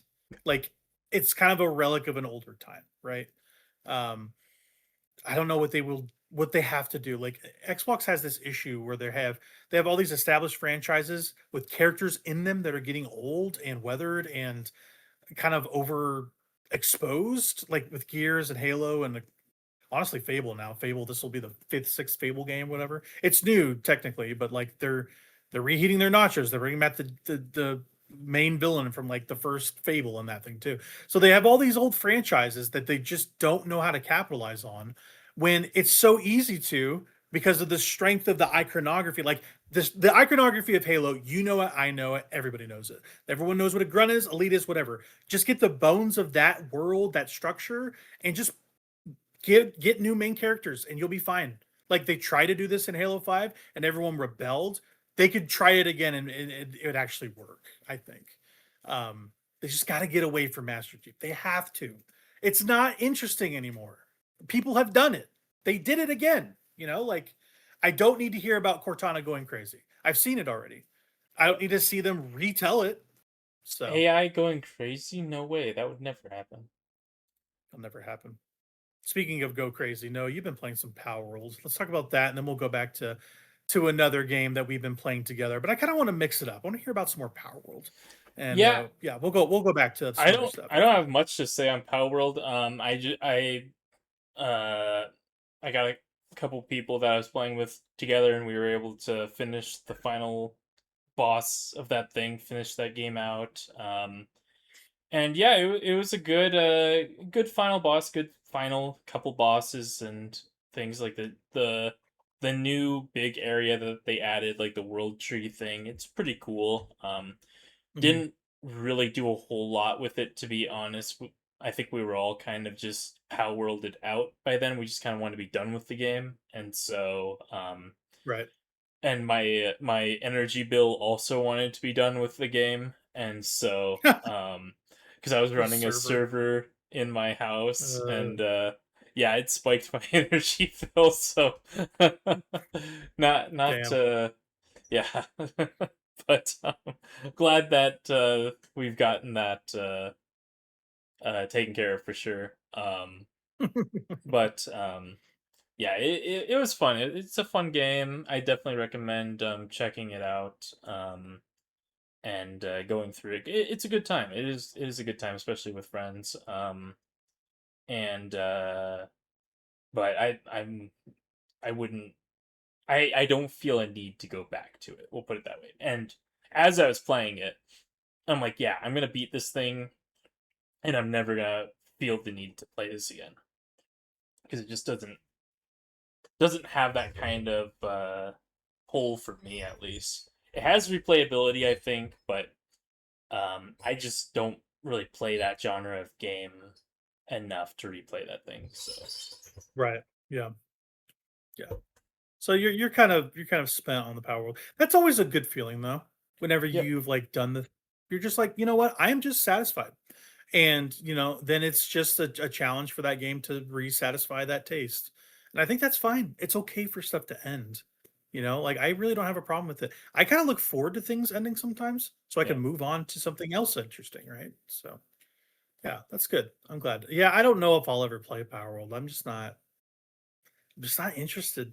I've never been interested in that thing. Like I hear it's a good game, like it's fun, but like I have so many fun things that I do know of competing for my interest. It'd be hard to get me in there, I guess. Like you'd really have to convince me to be like, oh, you would definitely like this. Like, I don't know. I don't know what it would take personally for me. So yeah, so little your power bill. Okay, you don't have to get into to specifics. How much did it spike your power bill? Like, if we're talking increments, like, was it Yeah, like it, actually you looked at it, you're like, oh damn. I mean, it probably went up like 33% or something like that. Oh, that's a lot. Yeah, A yeah, lot of energy. Oh yeah, no. yeah. That's So rough, buddy. running the 24-hour How World server will do that. Oh my gosh. That's so funny. 24 hours. Anybody that wants to get onto your triangle server. That's great. It's I love not that. there anymore. You won't find it because it's sitting here, and it's in timeout for a bit. It's in timeout. Rest sweet, Prince. Yeah. Yeah, it's not a prince, that's for sure. It's Yeah. yeah, I'm I'm done with it for a bit. An old wizard. You old wizard, you've done your magic. There you go. Uh-huh. That's funny. So yeah, a little Power World update. The main thing I've been playing, honestly, well, I've been playing kind of two main things, but the main thing I've been playing, I reached back. I kind of copied you here. I reheated your nachos, I guess. We've been both playing some Cyberpunk 2077. You said you played more last week. I've been playing a lot more this weekend. I finally got some time to sit down on it. I'm like, all right, Persona 5 didn't work for me immediately. So I'm like, I gave 10 to 15 hours of my life to this game. I'll come back to it eventually. I want something that will just hold on to me that I need to play in the backlog and just so I can just see it through. And that's what Cyberpunk has been, right? Mhm. Um, I put about 15 hours into it this past weekend. And I've been really, really digging it. It's finally got its hooks into me. I know it's been years since this game has come out, but honestly, like I was interested in it when it came out, but having heard like how bad it came out, but like performance wise and like all the issues with it and all the systems level stuff they needed to change, like top behaviors and stuff like that, and they overhauled the leveling. Like I was like, okay, let's just let this thing marinate a little bit. Let this thing chill out. Let them make some improvements onto it. And I was just kind of waiting on it for a long time, and then I was like, okay, well, when's the time to jump in? They're like, oh, we did everything, but also a DLC is coming, Phantom Liberty. I'm like, okay, I guess I'll wait again. So I waited Mhm. again, and Phantom Liberty's now been out what 2 years at this point, Yeah. almost three. Yep. And I was just been like, okay, I think now is the time to get into it. They basically said we're like, this is it. And also like Cyberpunk Edge Runners season two's coming out. So I kind of Mhm. wanted to play the game before that came out because I love season one so much. And I was like, okay, so now is the actual time to get into this. Like, no more excuses, no more complaining. And yeah, I'm glad I finally did. I've really been digging it. I I don't know, like you said, it's pretty glitchy sometimes. Like I've encountered a lot of folks standing in the sidewalk, shall we say? Yeah. Um, but it's been functional for me. I don't know about you. It's functional, yeah. I can't think of a specific moment where the game didn't function for me, but it's about as glitchy as like a Bethesda game. It's just got Yeah, it's not nearly as polished as Witcher 3 is. Like Witcher 3 is just I've never seen an open world game as polished as Witcher 3. And I don't think we're going to see one again anytime soon, to be honest. But Witcher 4. Like, I yeah, don't think so, not with they showed us what they can do nowadays with Cyberpunk, and that's what I'm expecting from Witcher 4 until they prove otherwise. Like fair. that's their track record now, so they have to beat that for me. But Right. Yeah, um, I get you. Cyberpunk, it's really fun. It's really engaging with the stories and the missions are all really engaging. The settings really engaging. There, I've been doing a lot of the side quests. I've been doing pretty much Me every too. side quest I can get my hands on. That's kind of my goal Yeah. is just to do all the side quests. Like I'm not doing like the gigs. Like I don't care about the gigs. I don't think those are really what they want you to focus on if you're just wanting to digest the story of this thing, which is what I want to do. Um, I'm more so just interested in like the side jobs. And so that's kind of what I've been mostly focused on in during my Yeah. playthrough while doing the main story stuff as well. And once I got to the point where I could get to Phantom Liberty, I started doing that right away. And that's where I'm kind of at right now is doing some Phantom Liberty stuff, trying to wrap through that, get through that, and then I'll go back to the main campaign and the main side jobs and things like that, but um Yeah. the thing with Phantom Liberty, I will say, I just don't think this thing is worth going back to Cyberpunk for. I think if you are playing Cyberpunk, um for the first time, definitely do the content. It's interesting. It's not the best content that Cyberpunk has to offer. I'm probably halfway through Phantom Liberty, and yeah, it's just not. There's a lot more interesting things in the main game than Phantom Liberty. So Gotcha. I will push back slightly. I've been doing almost exclusively gigs right now. Um, and they are really good, and I think they are worth doing, if I'm honest with you, because I've done both. I've done the side missions, I've done the hmm, gigs. The gigs are a little bit smaller scale, yeah, same for the cyber psychos, but there's a lot of really, like, nice, neat stories that they tell in, like, 5-10 minute chunks that I really enjoy. Like, a really good one I found was there was a club owner who like screwed a bunch of people over, screwed over like Arasaka and Militech and a bunch of other of the corpos. And they're all wanting him dead. So I got hired by a fixer to go after this dude. And he's holed up in his bar and club called Empathy. And you have to try to get in without triggering any hostility, any guards, anything like that. And you have to kind of like talk your way through to like get into his VIP club. And that was really fun. Like I first talked to the bartender and he talked to me a little bit and I drank some whiskey and you know built up my liquid courage to go hunt around, and I would kind of like look through my lenses to see if there's anything hackable around this VIP area that I could jump into. And just by exploring, there's like a lot of good level design where you kind of find this like secret security room and then this alcove that leads you across the building over these rafters into the VIP section. And that's stuff that you just find by walking around. There's no like yellow paint saying, "Hey, come here." Like it's the Yeah. stuff that you can just find organically because you can just bust in and just Yep. lay waste, and that would be no problem, whatever. But I snuck in, and then I had a conversation with my target, and instead of just offing him like the mission wanted me to, I suggested that he skip town instead of, get his head blown off because I would have done that. Yeah. And that was an interesting wrinkle to it, like having that option. And then after that, I got a very, very, very good sniper just right onto his left. Like Hmm. it was like almost like a quest reward for just being in this place at the right time. Yeah. And I wouldn't have noticed that had I not been taking my time, right?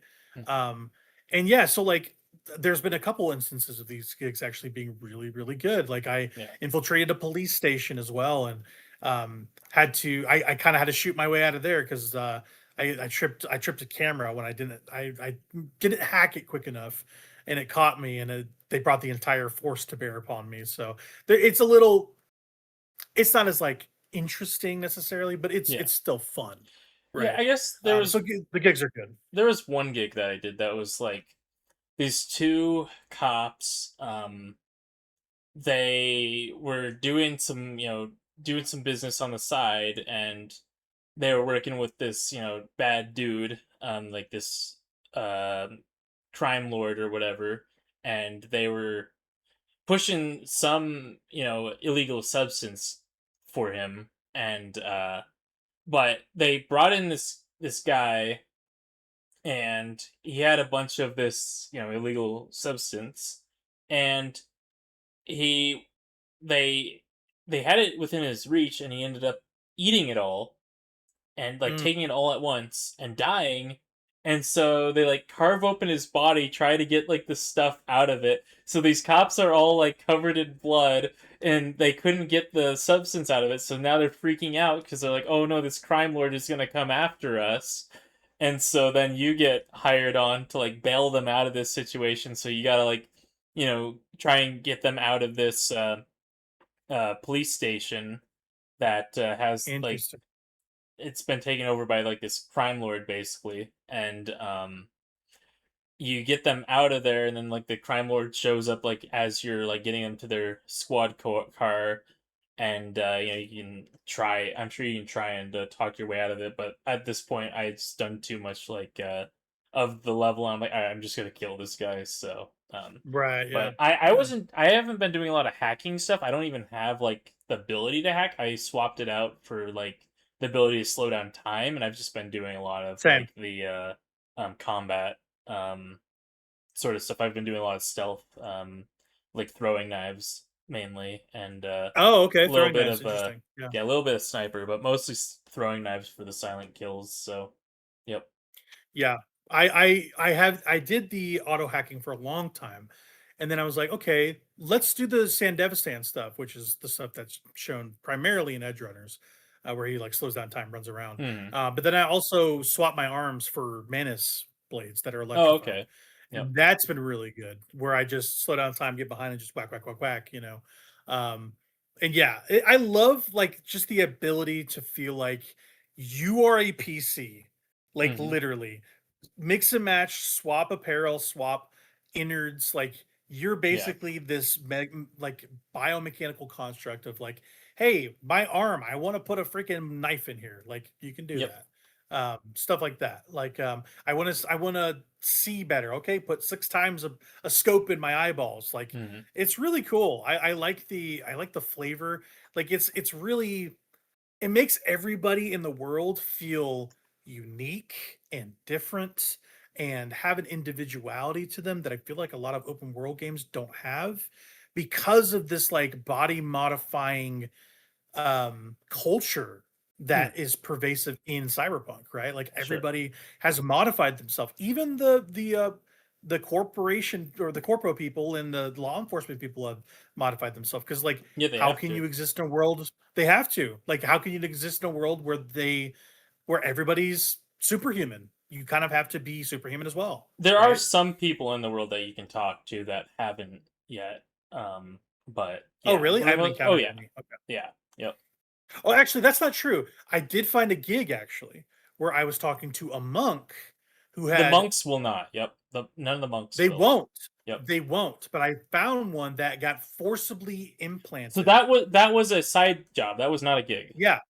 Oh, was it a side job? Okay. Yeah. But Yep. you encounter somebody anyway, regardless of the format. You found somebody that got implanted without consent. And so they're all modded out and they're like, I did not ask for this. In fact, my brother's down the hall here and Hmm. he's getting tied up. Like I just did that one yesterday. Um, and yeah, there's just a lot of really good flavor and also the crowd density and just the amount of people that look different. It's a very vibrant, very Yeah. alive world. I like it a lot. That side job actually kind of annoyed me. That's why I remember that one quite well because I tried and tried and tried to do it without killing anyone, but I Oh, kept yeah. getting this glitch to where like I would go behind this person and it Mhm. wouldn't give me the ability to do the grab them from behind a thing Oh, on them. Yeah. Like I weird. kept reloading, trying to get it to let me do that. It just wouldn't let me do that. So, and I didn't have a Wow. way to non-lethal them, stealthily Mhm, otherwise. So I'm like, okay, mhm. well, this game just doesn't work, So that's happened to me a lot actually. It's kind of frustrating when it happens, but Yeah, yeah. so then I just went ahead and did the mission with killing because like the first time I did it and then he was like yelling at me for killing. I'm like, oh, okay, I just won't kill anyone then, and then it wouldn't Right. let me do that, and so I'm like, okay, whatever. Yeah, that guy sucks. He basically you Yeah, save him, yeah, if you because I've killed everybody because I was like, yeah, I don't care. And he's like, "You've committed a grave sin, buddy. You killed in yeah. front of me." I'm like, "Screw you. I just Yeah, saved like your I life." came here to save your life. I almost killed him too, but I'm like, I kind of want to just Yeah. complete this mission, so whatever. I went like, "You're not even worth it, buddy. I'm out of Yeah. here." Like, I was just over that guy. Have Yeah. you done the one with the I haven't finished this quest line yet, but like in various places you'll find this monk that like gives you this brain dance that you get to like meditate in these different environments. There's like a Oh, forest environment, like a sea environment, like like a fiery environment, and I okay. haven't done like the last one, but I'm guessing there's gonna be another one because I haven't gotten like any reward for these yet. But it's yeah, there hasn't really been a reward for him. You just kind of do them, and then every time you're done with the brain dance, the monk just disappears, and then you find him again Oh. somewhere else, and then he's like, "Hey, I got another brain dance for you to meditate. Join me Hmm. for some meditation." You're like, "Yeah, that's great." Yeah, I have not checked that one out yet. Yeah. What's the do you remember what the mission's called by chance? No, Probably, right? no, no. Okay. I just go to the yellow whatever on the map and just figure it out from there. That's how Yeah, I find them. But right. the the two big ones that I did that make this game really stand out. One of them, well, like, kind of both of them are some of the most horrible and gruesome things I think I've ever seen in gaming. Oh, wow. Um, So one of them is you're with. Have you done anything with River Ward, the detective? No, that is that DLC stuff or no? No, it's not DLC stuff. Okay. I have not seen I'm about 30% in the story. I just got done I basically got done after the heist. I've been doing only gigs the last couple days because I just want I'm Okay, doing all the stuff. So yeah. I'm not even doing any of the story stuff. I've So not you're even not. seen Well, her. this isn't story stuff or gig stuff. This is side job stuff. So if you're not Okay, doing the okay. I side have not jobs, done enough then side jobs to see River yet. No. okay. Well, if you go down his quest line of side jobs, there's this one quest line to where you basically are helping him track down his nephew. And Okay. so his nephew has been taken by this assumed pedophile. And Oh, so, interesting. but the assumed pedophile was caught already, see? and so they're trying to figure out where he's kept all of his victims. Oh. But the the guy that they have arrested is in a state of like comatose, so they can't get anything out of him. Mm. So you basically go through and you figure out how to trigger this guy's to have dreams so that you can make a brain dance of those dreams to figure out where he's Mm. hiding the boys. And Interesting. so you figure it out that you figure out that they're in a farm. He's Mm. got them hooked up to these machines and is forcing these boys to have um dreams so that he can take the brain answers of those dreams. He's got them Mm. hooked up to like these machines with like feeding tubes and ugh, ugh, it's horrible, horrible, horrible Crazy. stuff. That's Yeah. crazy. And he's got them like hooked up to like hormones and like it's so weird. Yeah, and they're By like the way, if no one dying. knows, Cyberpunk extremely Yeah. adult, by the way. Yeah. Yeah. It was very disturbing for me. I was like, "Oh my gosh, this is horrible." It definitely stuck. I had to like put the game down after. I'm like, "Okay, this is just a bit Feels disturbing bad. for me."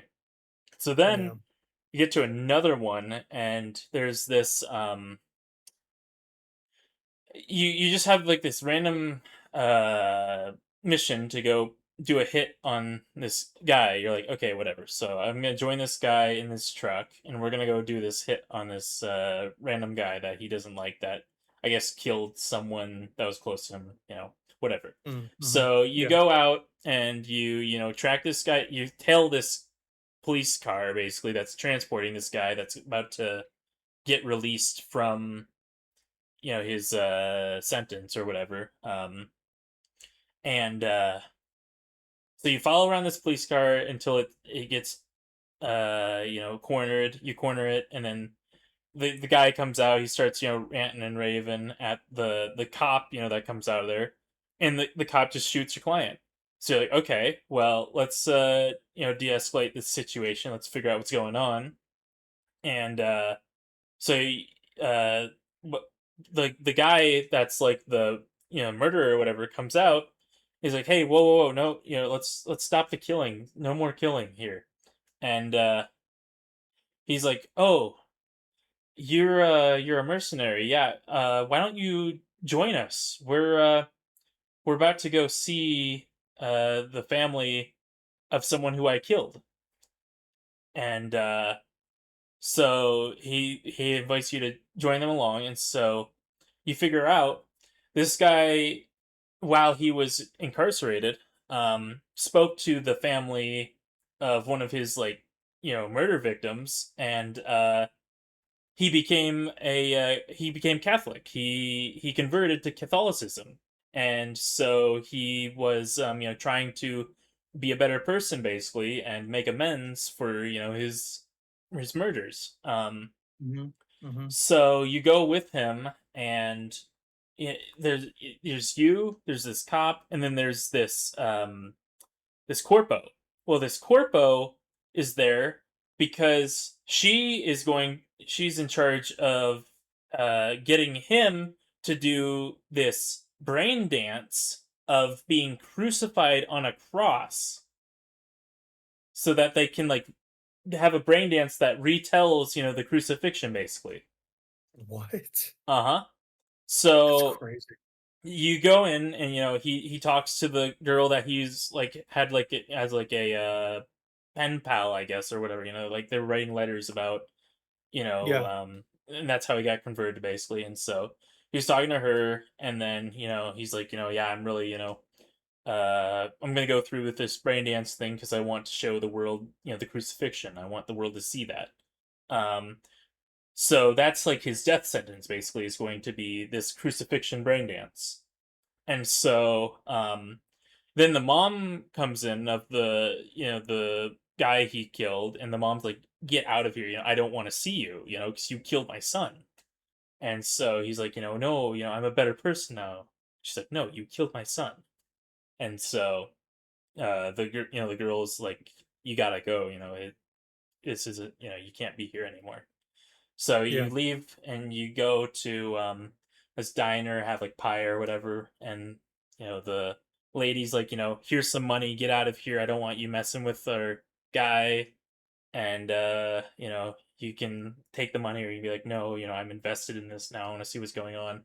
Freaking Johnny Silverhand or whatever is like, he's basically like, if you don't go through with this mission, I'm never talking to you again. That's exactly what he says. He's like, this is Oh, wow. so interesting. This is such an interesting thing that's happening right now. He's like, I want to see this through. And Yeah. so you get to the next, like, you get through that mission, then they give you another mission. They're like, okay, he needs you here before he does the brain dance. He won't do the brain dance if you don't come here and talk to him. Mhm. The guy's name's Joshua. And so you go see Joshua in his like dressing room, and he's like, hey, um I need you to be here with me. I need you to be the one to nail me to the cross. I can't do it if you're not the one who nails me to this cross. And so he's like, can you pray with me? And they give you the like, the options of like, no, I don't want to pray with you, or yeah, sure, I'll pray with you. And then they give you the Lord's Prayer. They give you like some I can't remember if it was like a Islamic prayer or a Buddhist prayer. I don't remember like that. But then they give you the freaking Amida, the Jewish prayer, the Amida, and so I'm like, yeah, give me the Amida, sure. And so Yeah. you do the Amida with them, and then you go nail him to the cross. Yeah, Crazy. yeah. Cyberpunk has some crazy side quests. So I've never heard of anything like that in a video game. no, That's really, really, no, really unique. yeah, it definitely, both of those side quests definitely left a huge impression on me. I'm like, I don't know about this game. This game is pretty crazy. It's I will say the thing that I appreciate about regardless of the content of those missions, which are interesting in their own right. Yeah. Um I applaud their tenacity and their willingness to be adults and to try. Cyberpunk and The Witcher have a lot of adult content Yeah. that are Yep. for adults, like, Yep. not just because they're sexualizing things or saying cuss words or whatever. They are adult in nature. They're making these games for adult people, right? Um, and you don't see that a lot in games. Like GTA kind of gets at this, right? But they have this juvenile sensibility about it. Mm. Like these games are so like, hey, we're trying to show you something and talk about something and be genuine about something. And we're having this heightened thing around it, this heightened wrapping around this piece of content. But like at its core, it's gonna be pretty adult, right? Um, that's crazy though. That's some crazy stuff. It kind of reminds me a little bit of the Bloody Baron stuff from The Witcher 3, where like talking about Mhm. aborting children and Yeah. demon possession and all that stuff is crazy. Like and dealing with behavior of parental figures and guilt and suicide after the fact. Like that is a crazy mission for just one of those missions in Witcher Yeah. 3. And I kind of applaud CD Projekt Red for going for it a lot of the time because they do. They Mhm. really do. And usually the writing is really good to back up a very high concept thing. Yeah. Because like if they just have an interesting premise and they don't deliver upon it, that is almost useless to me. But they are always consistently interesting and their writing backs it up. You know what I mean? Um, Regardless of how you feel about that, that is an interesting part of a Yeah. game, right? Yep. Um, but I can see why you would kind of pearl clutch a little bit because that is really uncomfortable stuff. It I think it was done in a fairly tasteful way. Like the way that it was framed, it was like you could see it as like, this corpo try like, abusing this guy, but he was really wanting to show this to the world, right? Like, and even Right. Johnny Silverhand was like, this guy is a true rebel. Like, he's like, this guy, you've got to support this guy. And so, yeah, I was like, yeah, I kind of agree. This guy, is really, he knows what he wants to do. He wants his final act to be, recording this crucifixion thing. I'm not Yeah. gonna stop him if that's what he wants. And so, like, otherwise they're just gonna Right. put him to death anyways. So, I just appreciate when they go for it like that. That's yeah, a very brave thing to do. yeah. Um, in a video game, a mass market video game, because that is a mass market video game. It, Um, By the way, it's not a cutscene. You nailing him. yeah. They literally have you tap, tap, tap, tap, tap, tap, and then go you for the hands, and then you go to the feet. Tap, tap, tap. Ugh, ugh. It's like on the level of what I was talking about a few podcasts ago with the torture scene from GTA 5. Like them making you do that has an impact. Yes, Like in that way, for me, it's pretty perverse. But in your way, it's a little bit more considered, and I understand the viewpoint of someone wanting that to yes. happen to them, even though that's wrong, absolutely. Yeah, But it's you know, considered. It still didn't. It didn't feel good. I put the game down after that. no, I'm like, yeah, that's enough of this game for today. I yeah, did what no I game, felt yeah. was the correct thing to do in this situation, but I still didn't feel good about it. So I do think those analogs are close though. Like CD Projekt Red being actually adult video games and Grand Theft Auto posing like adult video games. sure, yeah, Like having the content of an adult thing, the adult situation is not the same as the execution of an yeah. adult piece of material. You know what I mean? Um, yeah. I think I'm just really fascinated by Cyberpunk. Hmm. In a way I just never have been. And I think it's just because I'm now exposing myself to it. Yeah, Um, it's just a very you see the craftsmanship, you see the particularity of the world they wanted to show. You see the differences between it and the Witcher games too, but you also see the similarities. Like it's really cool to see CD Projekt like branch out in that way because I mean they only made Witcher games up until that point. Like this was a huge departure for them to make this game, and also to I mean, besides the technical aspects of it, to pull it off and also have a DLC that's beloved as well, like it's a huge win. That game is a big win for CD Projekt. That game sold so many copies as well. Like it was a huge hit. Um, and it's nice to see big single player RPGs doing well. Um, even years after the fact, that game sold like 40 some million copies. Like it was huge. And I think Cyberpunk 2 is going to be even bigger, but they have to put it out and have it be completely ready, or I think we're going to have another backlash moment sort of thing. But I think they built up enough goodwill, like a kind of a No Man's Sky situation where you just sort of trust that developer to eventually fix it, maybe. And maybe that's like how they just do these things now.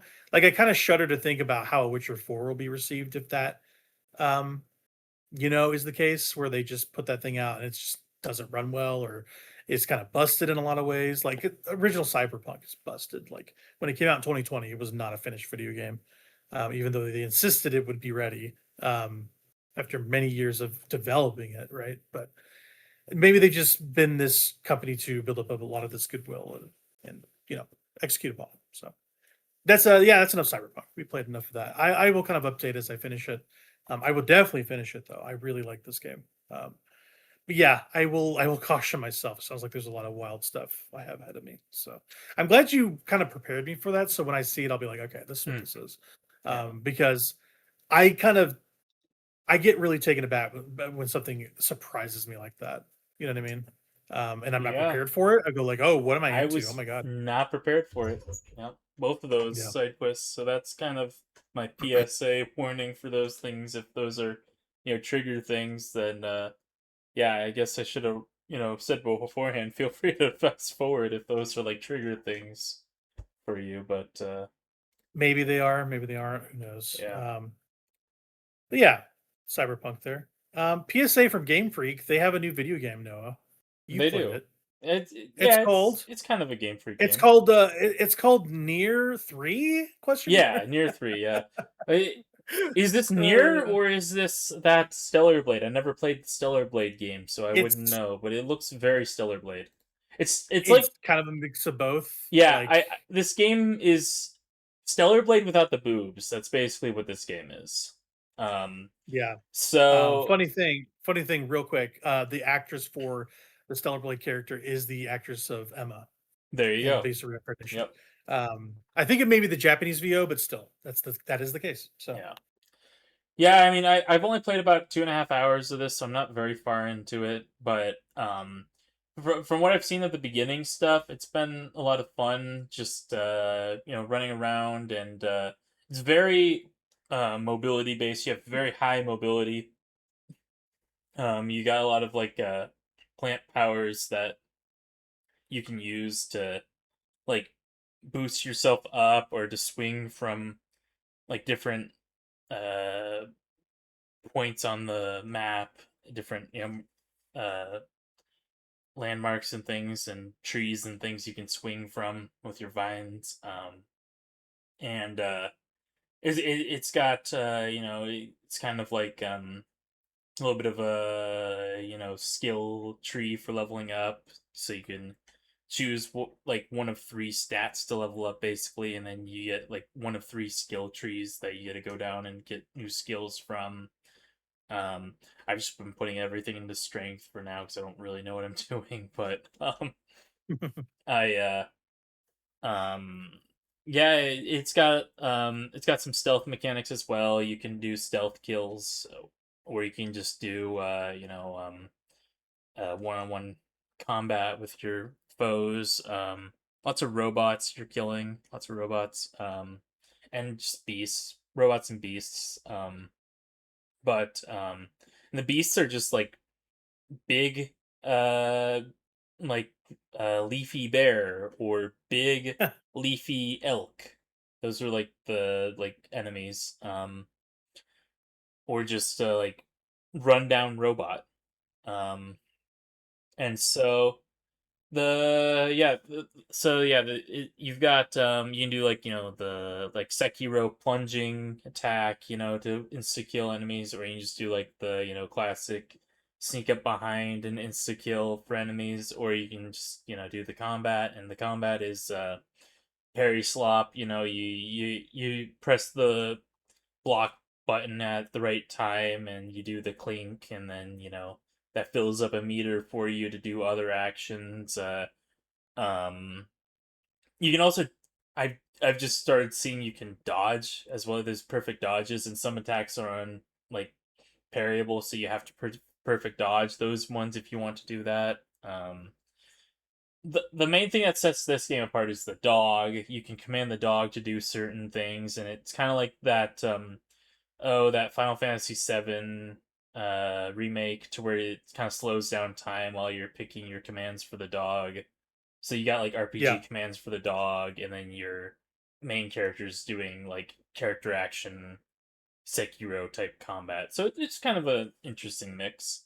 Um, I find myself not using the dog as much as I should, just because I prefer the character action combat to the RPG menuing. But definitely on tougher fights, I've definitely relied on the dog quite a bit, because I'm playing on like the hard mode setting, because I play character action games quite a bit. So Mhm. I'm like, yeah, just give me the Yeah. hard mode, that's fine.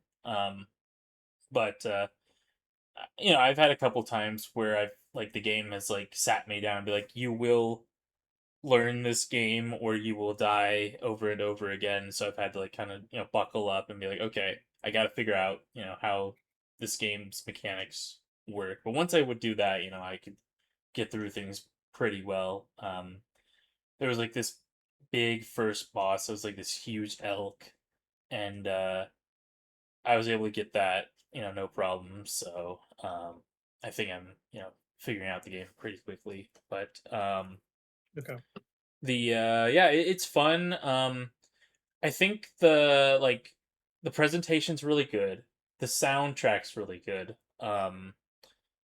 The story is kind of all over the place. It's hard to follow. It's got a very like cryptic sort of story going on. Yeah, I think they're trying to be really deep, but they're just saying a whole lot of nothing right now. And so, but if you're looking for, dumb, fun character action stuff with like this is a dog game. Like, if you want a dog game where you have a dog, this is the game for you. Because the dog is like, instead of boobs, they sell this game with the dog. Because, like, you have this dog, and it's such a nice dog, it makes me want to have a dog. That's how nice of a dog this dog is. Dogs are fun. Yeah. They can be fun. Yeah, it's Um, a fun game. Like there's you're in like your little like mobile home basically, and you're walking around, and you're all like bloody from like killing all sorts of stuff, and there's this shower there. So they give you a shower option. I'm like, oh great, I can see some boobs finally. Let's do the shower option. No, you wash the dog. You're there to wash the dog. What was I thinking? Like, you're not gonna see the lady. You're gonna see the dog. It's a dog game. in Death Stranding, you can see Norman Reedus's boobs in the You shower. can, So, yeah. I've played that game. Fun fact. yeah, better game, Death Stranding. Um, No, this game's much better than Death Stranding. 1,000 times better oh, than Death Stranding. That's not a good game. oh, that game's great. I love that game. So yeah, Beast of Reincarnation. Do you think I would like this game? I don't know. Yeah. You like character action. You like to parry. I You like do. parry slop. I Yeah, love a parry. yeah. I'm not It's too a good for a it's a parry. pretty meaty parry. It's an easy parry too. It's like a Sekiro parry. So you just mash the Okay. parry button, you'll probably get it. Okay. Nothing is a Sekiro parry. But if it's reminiscent, I will be interested. Reminiscent, Yes. definitely, yeah. It doesn't Okay. feel as Okay. good Fair. that like your enemies. I haven't seen like a function to where you can like stance break with the parry like you can in Sekiro and like get the insta kill Yeah. on Yeah. their health bar, which that's kind of how you kill things in Sekiro. Like 9 times out of 10, you can't really kill things without parrying, but Right. yeah, Yeah. They basically almost make it impossible for you to. They're just like, yeah. no, you're going to do this. But Except for like that big like ape like boss, you yeah, can't really parry that. And then like the big like demon boss, you have to. I hate the big bosses in that because like the whole game is a parrying game, and then the game is like, okay, we're gonna throw this big ape at you. Yeah, try parrying that, bub. It's like, well, you taught me to do that. yeah. Why are you like making this thing that I'm not allowed to parry? This isn't fun. They're like, oh, we're gonna make the one of the more skilled action games you could ever play. But hey, what if we also put Bloodborne bosses in there? Would that be Yeah, funny? yeah. Like, yeah, it's kind of funny. I laughed because I beat Demon of Hatred actually once, and then I found out the cheese never beat it again. Didn't have to. There's a cheese So for the it. cheese, the cheese for Demon of Hatred is as a non sequitur is you go to the big guard tower that's in like the middle of the arena, jump up it, go to the far right corner of the map where there's like a kind of like a there's like a kind of an edge that falls off, Oh, and you you just make bait him the fall up demon of there. hatred off. Yeah. Oh, that's Oh yeah. gross. Oh yeah. No, you're not playing the Yep. game at that point. No. I did it for the last 3 playthroughs I did because he's such a pain in the ass. But the first time He does I suck. beat him He does normal. suck. He's So not fun. He's just he, a bad he's really boss. hard. He's one of the last bosses in the game, but like I did beat him naturally the first time. So because I was like, I know there's a cheese for this. I'm gonna actually do it. Every other one of those, I was like, Now, whatever. the Ishin fights, those are all really fun. Both those endgame Oh Ishin yeah. fights are fun. Oh Yeah. yeah. Yeah. Both of them are. Yeah. Even Yeah. the Emma fight's good there too. Yeah, the Emma fights are Sekiro, okay. turns out that might be FromSoft's best game. It's up there. It's up It's there. up there. It's up So there. good.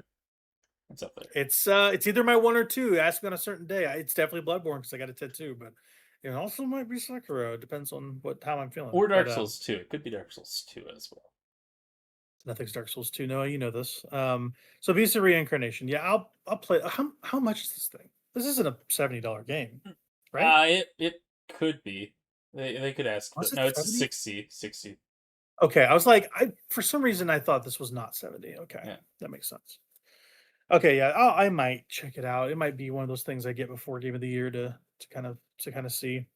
Um, but yeah, okay, okay. Any other thoughts on that, or is that kind of where you and landed that's on it? kind of where I'm at right now. Yeah, I'm just trying to figure out where the story is going, and you know, the you know, do the game with the dog because it's a dog game. It's not a boob game. You're not gonna see boobs in this one. I checked. Yeah, everyone, calm down. No boob Yeah, game for you. yeah, Um, Yeah, I'm gonna pivot on you a little bit. Okay, so this is what I'm gonna do. I'm gonna get all my stuff out of the way because most of my stuff in the final segment is really quick mentions. So I'm gonna talk about my DK stuff and then a couple of my completionist stuff, and then I'll let you finish. It's sure. pretty easy to get through because I want to get to our topic because we got a fun topic coming up. Real quick, I've been playing a bunch of Donkey Kong stuff. I've taken undertaken the Nintendo DK challenge that they have on Switch 2 where you kind of just play like a bunch of like I don't know, it's kind of like an NES challenge for Donkey Kong stuff. Like you play some like Donkey Kong Junior Math and like Donkey Kong Country 3 stuff. Like you do like specific levels and you get like cards, like digital cards. It's kind of like an achievement like hunt Hmm. in like a Nintendo game. It's kind of interesting. I feel like this is going to be a test bed for like, hey, Legend of Zelda's coming out. Are we going to do another challenge for that? Probably. Like it's like, hey, do all these things in these games. I mean, you can basically for the NSO cards, you'll basically play all these games at NSO. You just click on the card and it takes you right to the challenge. So you're like Hmm. right there. You don't have to boot up the individual platforms or anything. So it's really easy to get all the retro stuff because those are easy. But then it says like, hey, you could get all those. Now do some DK Bonanza challenges. And those have been really fun Hmm. to just kind of get back into the game and play. Because that's a great game. It's just a fun game to just run around in. And this Sure. is encouraging that, right? You have to like find where the challenges are, which is a little bit different from the NSO stuff because you can't just click into each because it's a game. Yeah. Um, but every time you do the thing, you get credit and you'll get a card. Um, and it sounds like something they just put out. Nintendo is making physical cards for this. Yeah. I saw that. From the cards that you have, yeah. If you get this done by September, and I'm 2 challenges away from doing that. So, in some point I will get a package in the mail for free from Nintendo, physical like proof that I did this, which is kind of awesome. Yeah, maybe I Um, need to do that. it's really fun. The DK NSO stuff, it takes no time at all. Like it took me like 30 minutes to do I'm just the just more retro stuff. interested in getting a physical Nintendo thing because that seems like fun. Exactly. That's what I'm saying. So like if they just do that for their achievement stuff going forward, that's a cool thing they could do. That I yeah, would that's a love to have way collectible better cards. way of doing achievements as collectible cards. That's so Right. much more fun. Yeah, like doing like a Right. Zelda one, like you were saying, like give me Oh like my a Zelda gosh. collectible card. Those would go like crazy on the like secondary market. Like my gosh. Yeah, I'm definitely going to do it. I'm almost done. The last two things I have is a boss rush that I have to do, um, and a like the final rehearsal that I have to do with no skills attached. Basically, you have to be like completely naked, like no skills, nothing, and it's Uh, really tough, I but remember it's the final super fun. rehearsal. It's really rough, even with skills. It's rough. It's rough with upgrades, yeah. Yeah. Um, so I'm basically just watching videos, watching people do it. I have half of the month to do these 2 challenges, so I'm just kind of Hmm. chipping away at it. Um, but it's been so fun. It's got me back to play Donkey Kong Bonanza, getting just regular bananas, and I don't know, it's reinvigorated me to complete it again. So I probably will just chip away and do that finally. I want to complete something, Hmm. and I think the DK stuff is going to be what I end up doing. Um, but yeah, like I said, I've been kind of just looking up. I've been making a lot of lists and a lot of completionist tasks for myself in Nintendo games. So I've kind of been playing a couple other things here and there. 3D World. I'm like a couple worlds away from completing that completely. I did all the Bowser's Fury stuff already. I love that game. That game was great. Well, yeah. But I'm almost done with all the 3D World stuff. So I'm almost done with that. You have to like get to the top of every flagpole, get all the stars. You know how it is. It's the regular Mario stuff, the regular 3D World stuff. But I've been playing a little bit of that, trying to complete that. I have like a little folder I've made on my Switch too, where it's like completed games, like stuff I've seen 100% of, and I like throwing them in there and saying, "Hey, I'm done with this game completely," and Yeah. that's really fun. Uh, On the Bowser's Fury thing, real quick, I like to bring this up sometimes because I think it's a really funny yeah, story. So I got the Bowser's Fury game on release, and I was playing it. This is back when I was in college, and my roommate saw me playing this thing. He's like, "Didn't this game just come out?" I'm like, "Well, yeah." He's like, "How are you moving so well in that thing?" I'm like, "Oh, well, I've played a Mario game before." And so that's like one of like my favorite things to tell people now is like, "Oh yeah, I've played a Mario game that's you before." do say that a lot, Yeah. actually. Yeah, for Yeah. sure. Yep. That's That's why funny. I say that. Yep. There's that interaction of I've played a Mario game Okay, before. getting the lore actually makes me Mhm. appreciate that a little bit more. That's Yeah. funny. Um, but yeah, Mario 3D World, I'm like 95% of the way done with that, and that'll be really fun. I just really like 3D World. I know you hate that game. I I think do. it's really Yeah. fun. It's really bad. I Yeah. just really like that game. Big fan of that game. But Bowser's Fury is like way better than that game. Okay. I also downloaded Galaxy again. I played Galaxy this year already. Not for the first time, but playing through it again. And I'm gonna get all the stuff in that as well. I've I want to have a bunch of things that I've just finished. I've been like, I yeah. did this thing and I'm done with it. Like I want to do I've that this year a little finished more. Galaxy probably like 5 times. Like I've done like Right. all like 240 whatever like Yeah, stars. yeah. Like yeah, I've done a Yeah. lot of Galaxy. I'll definitely been doing that just here and there. I there hasn't been anything that's like lit me up on playing my Switch 2. So I'm like, I want to go back to some old stuff before Fire Emblem comes out. But Mm. these are like stopgap games on my Switch 2 because I usually have a main game on my Switch 2, main game on my console, and I kind of jump in between those. That Fire But Emblem game Fire though, Emblem's it's gonna so be really close. good. That's so close. Why start anything else, Yeah. right? Like that's kind of where I'm at. That new one's gonna be So really good. I've been seeing a lot of stuff on that. My gosh. I watched that direct. It looks really I did not awesome. I'm watch the direct excited. because I didn't want the spoilies, but I don't really care. I really enjoyed I seeing what they had on offer. yeah, So, I care a lot about Fire Emblem, so I've been but with I them also for a don't have a while. ton of content. I don't have a ton of context with Fire Emblem like you do. Like Mhm. I know three houses. That's what I know. Mhm. I don't know any of the other ones. So, That's all you I really need got to a lot know of for this one. So, right, right. That's kind of why I played it was to get mhm. ready for this because I know they relate. But yeah, I'm going to be playing that, and these are little stopgap games. Same for for some Zelda stuff. I went back to Echoes of Wisdom, been kind of cleaning up in there a little bit too. Did you I beat that cannot one? recommend that game enough. Oh yeah, I beat that Oh, okay. game. That was the first stick drift year, by the way. That was on my top 10. Was Echoes of Wisdom, Okay. I never and got around to that one. I mentioned to you, you should get it because Yeah. that's an It's like the underrated, sneaky good one Zelda game. Zelda game that I've never played pretty much. I think it's just stellar. That game is just Yeah. really well designed. And then yeah, I've been playing more Breath of the Wild than Tears of the Kingdom. I had never booted up that Tears of the Kingdom Switch 2 edition until Oh, now. okay. And I had my original save from like when I played that game. I was like, I don't know where I'm at. I'm wearing some wild stuff and I'm doing something. I don't know what I'm doing, but that's where I left Link, So right? For I can Breath of the just boot Wild. up my save file on the Switch 2 version of that? Yeah, no, it just ports it. Boom. There I you go. gotta go beat Ganondorf at some point. You should. That's a good game. You could probably just go and do that now. I Like could, yeah, honestly, it's I not could. I bad. have done all Uh, the dungeons. I have all the dorks, so yeah. man, that game so good. We'll get into that game here pretty soon. But yeah, Breath of the Wild and that those are the things I've been kind of chipping away at too. I just want to complete Nintendo games. I feel very bullish about doing that here pretty soon. Complete Just kind Nintendo of waiting for games. Your just waiting for Fire Nintendo Emblem. slop. So Yep. I like me some Nintendo stuff. What can I There you say? go. What can I There you say? go. Uh, Noah, run us out with some more fighting games. Talk about these couple things for our topic. Yeah, so I had my nephews staying over like last week and or the week before maybe, but they they like the Smash Bros. They play a lot of Smash Bros. They play it on my old Switch whenever they go to my like mom's house, and Yeah.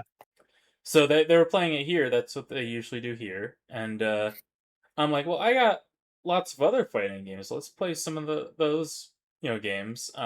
They had already played the one that I make people play whenever they're over, the freaking fighting climax, whatever.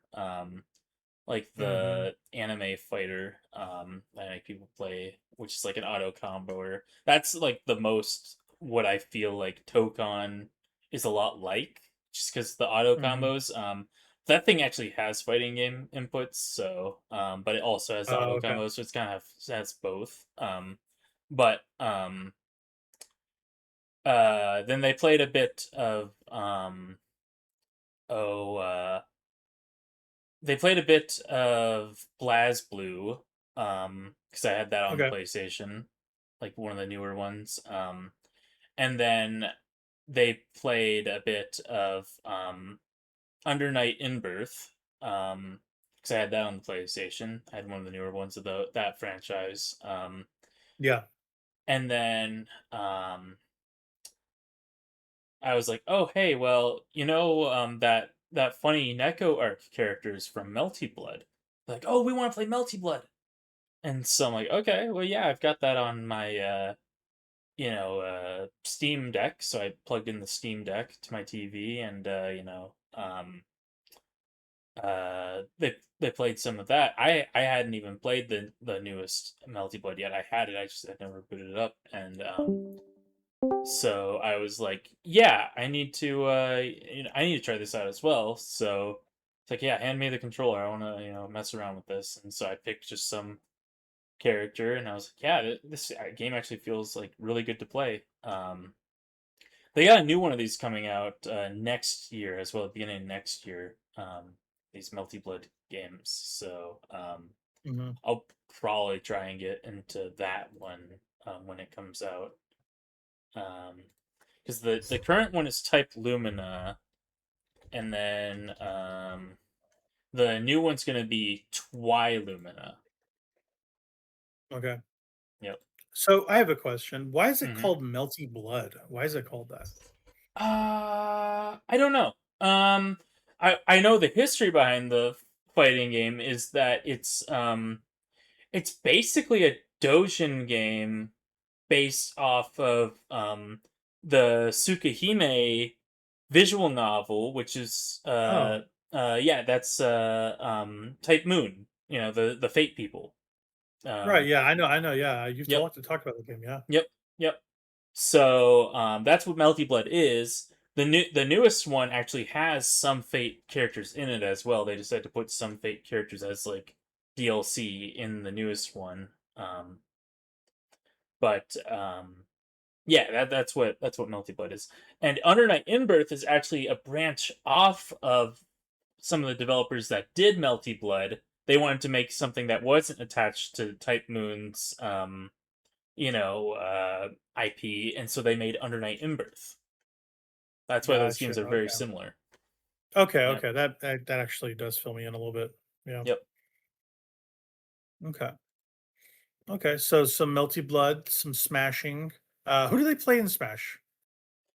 Oh, one of them plays, all the like Gunner characters like Pithra and It. Bayonetta, and Yeah. you know, basically those two, and then one of them plays like all the meta characters like Steve, and like whoever's like really good in the meta at the time. And then one of them just kind of copies like the other one, who when he's like winning, he's like, okay, I gotta use this character because he's winning with this character, Uh, and he does it like Fair enough. worse, and so he still loses. Yeah. How old are they again, if you don't mind me asking? It's like I think 16, like 15 and 12. It's crazy how old they are now. My God, Yeah. time just moves. Time just Yep. moves. It's Yep. crazy. So, I remember when they were little kids. oh yeah. Yep. But Yeah. yeah, so it's fun. It's fun to watch, and sometimes I'll join them too, and I'll just pick random heavies and just clobber them. So, well, show them like Ganondorf, and then they're like, oh, we gotta play Ganondorf now. because Gandorf's really good. Yeah, I'm like, well, no, Gandorf's not really good. I just know how to play the you game. just know how to play Ganondorf. Yeah, I Uh, don't know if you remember when we had some classes at your place. I think Sam always played he did. Yep. Yep. Ganondorf. Yeah, Yep. we played a lot of Smash that way. That was fun. Yep. It's a good time. That was a good time. Um, yeah, it was chemistry. Yeah, we did chemistry at your house. Wild, hmm different life, man. Yep. Um, there you go. There's some games. Game block. That was it. Bing, bing, boom. Uh, we have a really fun topic this time. I'm very excited about this topic. We're gonna do something little fun. We're gonna go back into time, here and there. We're going to retroactively give you our game of the year lists from 2023 and not beyond before. We'll kind of go back as just kind of topics here and there. So next time we'll Yeah. do like Probably 2022, here and there. I whatever. don't. I don't know if we'd like do this every week necessarily. No, no. Yeah. Just Just like kind of here and when we're there. wanting to. Like Yeah. this is a good like project to kind hmm of do Yep. throughout the weeks ahead. So let's do that. Game of the year 2023. Let's we're gonna have a little exercise to figure out our favorite 10 or 11 games from before the podcast because we've been doing this since 24, right? October 24. Yep. So we didn't do a 2023 year, and we've had like old game of the year where I've talked about, hey, I like Baldur's Gate 3, but where does that rank on this list? Like we're gonna find out. You know what I Yep. mean? So I made a thread for this in our little chat. I'm gonna go to that because I have all this written down. We have Do you very want to just different bounce games. back? It looks like. Yeah. We Let's we probably do. just We could. bounce back and forth. Yeah. Do you want to start from the bottom? I think that's probably the best way to do it. Bottom to top, because that's what we do for regular game Yeah, of the some of year. the things on your list I didn't even know came out in 2023 when I was I looking. know, So I know. It's kind of wild. It's kind of wild. Let's start bottom game to top game. You have okay. Explain why you don't have 10, Noah. You have a little more than 10. uh Explain because there was one game that's just so much better than all of the other games released this that. year that it just needed its special spot. Oh, it's special, all right. Uh, how about you get ahead with your number 11? You're a cheater. Yeah, I put Metroid Prime Remastered on here, but honestly, I would, if I know I would have known that I would let me just do this. Let me just do this. We'll just You can change it. I'm just gonna change it on the fly. We're gonna do this. So Okay, I'll change it for you. we'll just say that we'll put Persona 3 Portable here as number 11. So we'll kick off Okay. the Metroid Prime Remastered. Yeah, that re-release of Persona 3 Portable, they did that on various consoles in 2023. And that game is still great. Like that's how I played it most recently, and I played on Steam most recently, and there was a great re-release of that. It was a lot of fun playing that thing again. So to be clear, put Metroid in your honorable mentions. Is Yeah, that what I'm just shove hearing? that in the Okay, honorable mentions. Yeah, um, I can do that. but yeah, that'll be my number 11. There you go. Cool. Yeah. So since we're already talking about it, that's in my honorable mentions, which we'll kind of just gab about at the very end. We'll just like, hey, this is our honorable mentions Yeah, or dishonorable or whatever we want to say. But Metroid Prime Remastered, I played that game last year for the first time, the remastered version. I I think I played played Metroid that on Prime 1 before. release when they did the remaster. Yeah, I did not play it on release. I Yeah, played it after the fact, but I was prepping for Metroid Prime 4, and that was a good palate cleanser to get there. So that was fun. I like that one quite a bit. Like I said, I had some problems with it. Like there was a little bit of cruft here and there, but on the whole, it's a great game. I understand. It's not yeah. like greatest game of all time territory for me, but I do really like that game. One of the defining games for the GameCube for sure. Um, let's talk about my bottom game, bottom of the best for 2023. It's a game I played this year that I'm counting because it's a 2023 game. Dredge. That game is really good. I like a good fishing game. If you haven't played this, Noah, you definitely should. The fishing Yeah. mechanics aren't like amazing. Yeah, You, that's why I've I kind of not bothered with it. Didn't seem like it was very yeah. mechanically a fishing game. That's kind of what I like in a fishing game. But Yeah, it's thematically a fishing game, which is mhm, kind of important for me. I prefer that. I like the vibes. I like the nature of the game and I what you're like the doing. mechanics. Um, I like mechanics. Mechanics are fun. Like driving a boat's fun. Tetrising your fish to fit in your Yeah. hold is fun. I like Okay, it I do personally. like the Tetris. Yeah, I do like that. I do like the Tetrising thing. I learned to like that with Kid Icarus Uprising. So, It's Resident Evil 4-ish that way. Like you have the hmm, briefcase sort of thing, but yep, with a fishing inventory. that was the That's pretty best part of good. Resident Evil 4 was the Tetrising. Yep, you're right. All right, ignore this man. No one listened to him. You'll hear more about Resident Evil 4 on my list because it's on here. But yeah, Dredge is just really good. Like the story I felt was kind of lacking. It's more like a oh, what slithers in the dark sort of story. Very Lovecraftian sort of thing. There's almost no characters in this game. Like they're all just named like fisherman or curator or whatever. They're not people. They are vendors pretty much for you to do a mission. um, but like the vibes are great, the music's great. I think the encounters are kind of crappy, like the fish you bump up against too and all the hazards it's just not fun. At some point, like Hmm. 80% of the way through, I just turned it off, like just the encounters, because I just didn't care about it. It was more like annoying to me than anything. Like it was getting in the way of me enjoying the hunting for a certain fish completionist thing that I was trying to do. And I was like pretty much done with the game anyway. I was like literally you had to just turn in the last item, and I'm like, okay, I want to find some more fish, but I don't want to get waylaid by a freaking angler. Like I just don't want it. So I just turned it off while I was looking for a different variant of my wacky looking fish. But yeah, it's really interesting. There's a really good documentary on it. Of course, no clip. I've talked about them. It's on Hmm. their channel. Watch that dredge thing. They kind of enlightened like the fishing mechanics. You can't fail them, which is kind of fun. But hitting all the marks on your fishing line makes it go faster, so it like quickens the timer, which is fun. So Dredge is a cool game. They're making another game here pretty soon, but we'll get to that at some point. But Dredge is my number 10. I love that game. The game is great. What is your number? We'll call it number 9. Yeah, what's your number 9? Uh, we'll call it number 10. So, Okay, so do a flippy Rooney. I'll do that. So well, no, this will so be number 10. don't. I still have 11. I still have 11, pretty much. Okay, I'm just shoving one in there. Okay. You'll see Okay. when I shove it in there. But I still have the 11. Okay, so number 10 is gonna be the Cyberpunk Phantom Liberty DLC that came out in 2023. I think it's worth playing. I think it's really has some interesting stuff, like I was saying before. And yeah, I think this was the culmination of Cyberpunk, like coming in to its full self, and I think it's in a good spot today. Whereas on release, it wasn't in such a good spot. So that's Gotcha. about all I have to Gotcha. say about that. Yeah, don't spoil it because I definitely will play it. I Yeah. am interested to check it out. I left a 9 spot open for you, by the way, because you said you might shove something in there. If I'm Uh, doing it wrong, let me know.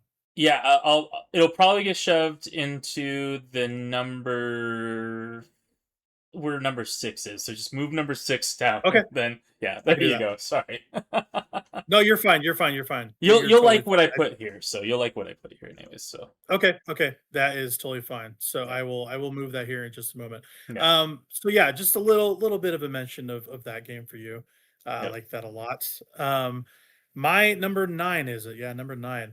Uh, I don't feel like terribly strong about this, but I think this game, you know, should be on here. Super Mario Wonder. I Yeah. think it's one of the better 2D Mario games. Yep.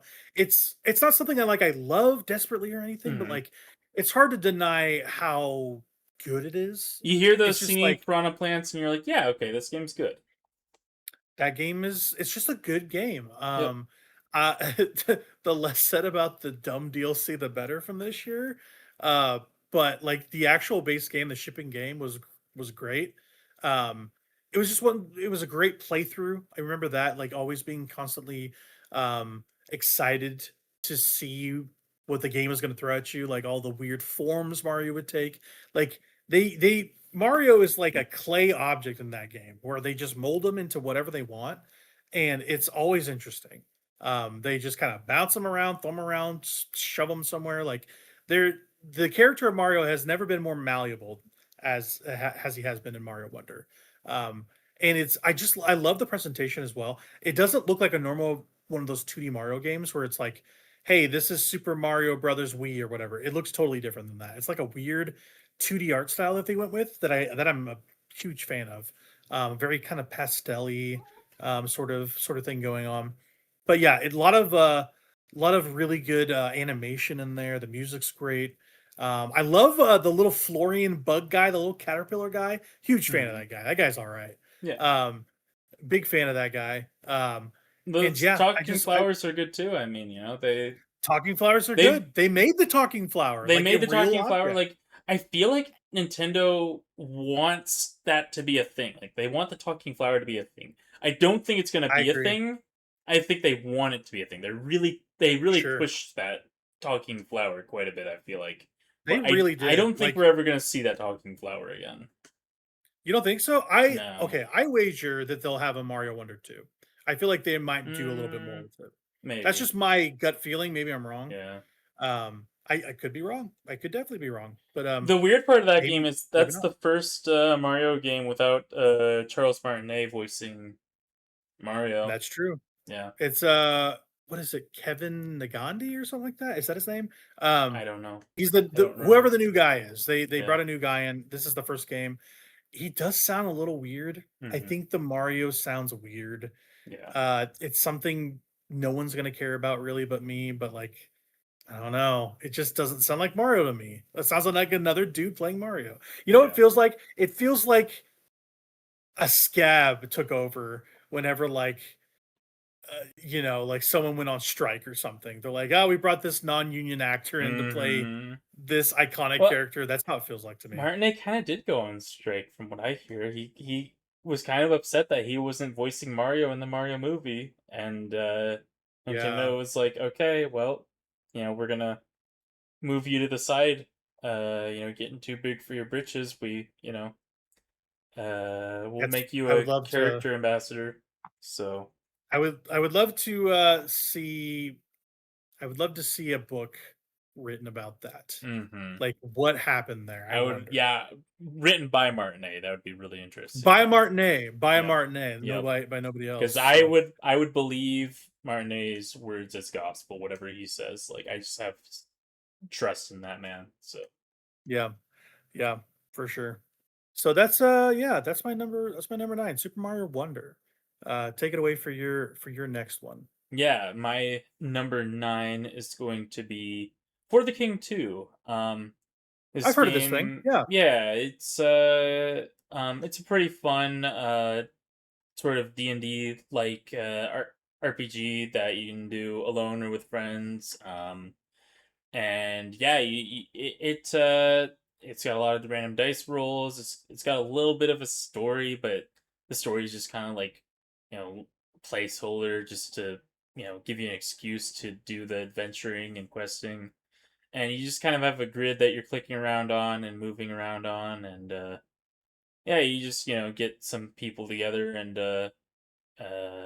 do a campaign in it, and it's pretty fun. It's got a few like fun pre-written campaigns, and it's a good time if you like D&D type stuff. So, um, it had a lot of difficulty to it. There's a lot of bite to it. It feels more like a hardcore D&D campaign than like like a casual D&D campaign. So keep that in mind. Um, if you're wanting to yeah. check it out. But if you can get past the Um, difficulty, it can be pretty fun. I played the first one and I kind of liked it. It was interesting. I Yeah. think it'd be more fun with friends. Maybe I played It's it by pretty fun myself and I with was like, eh. friends. Yeah. Yeah, Yep. for sure, for sure.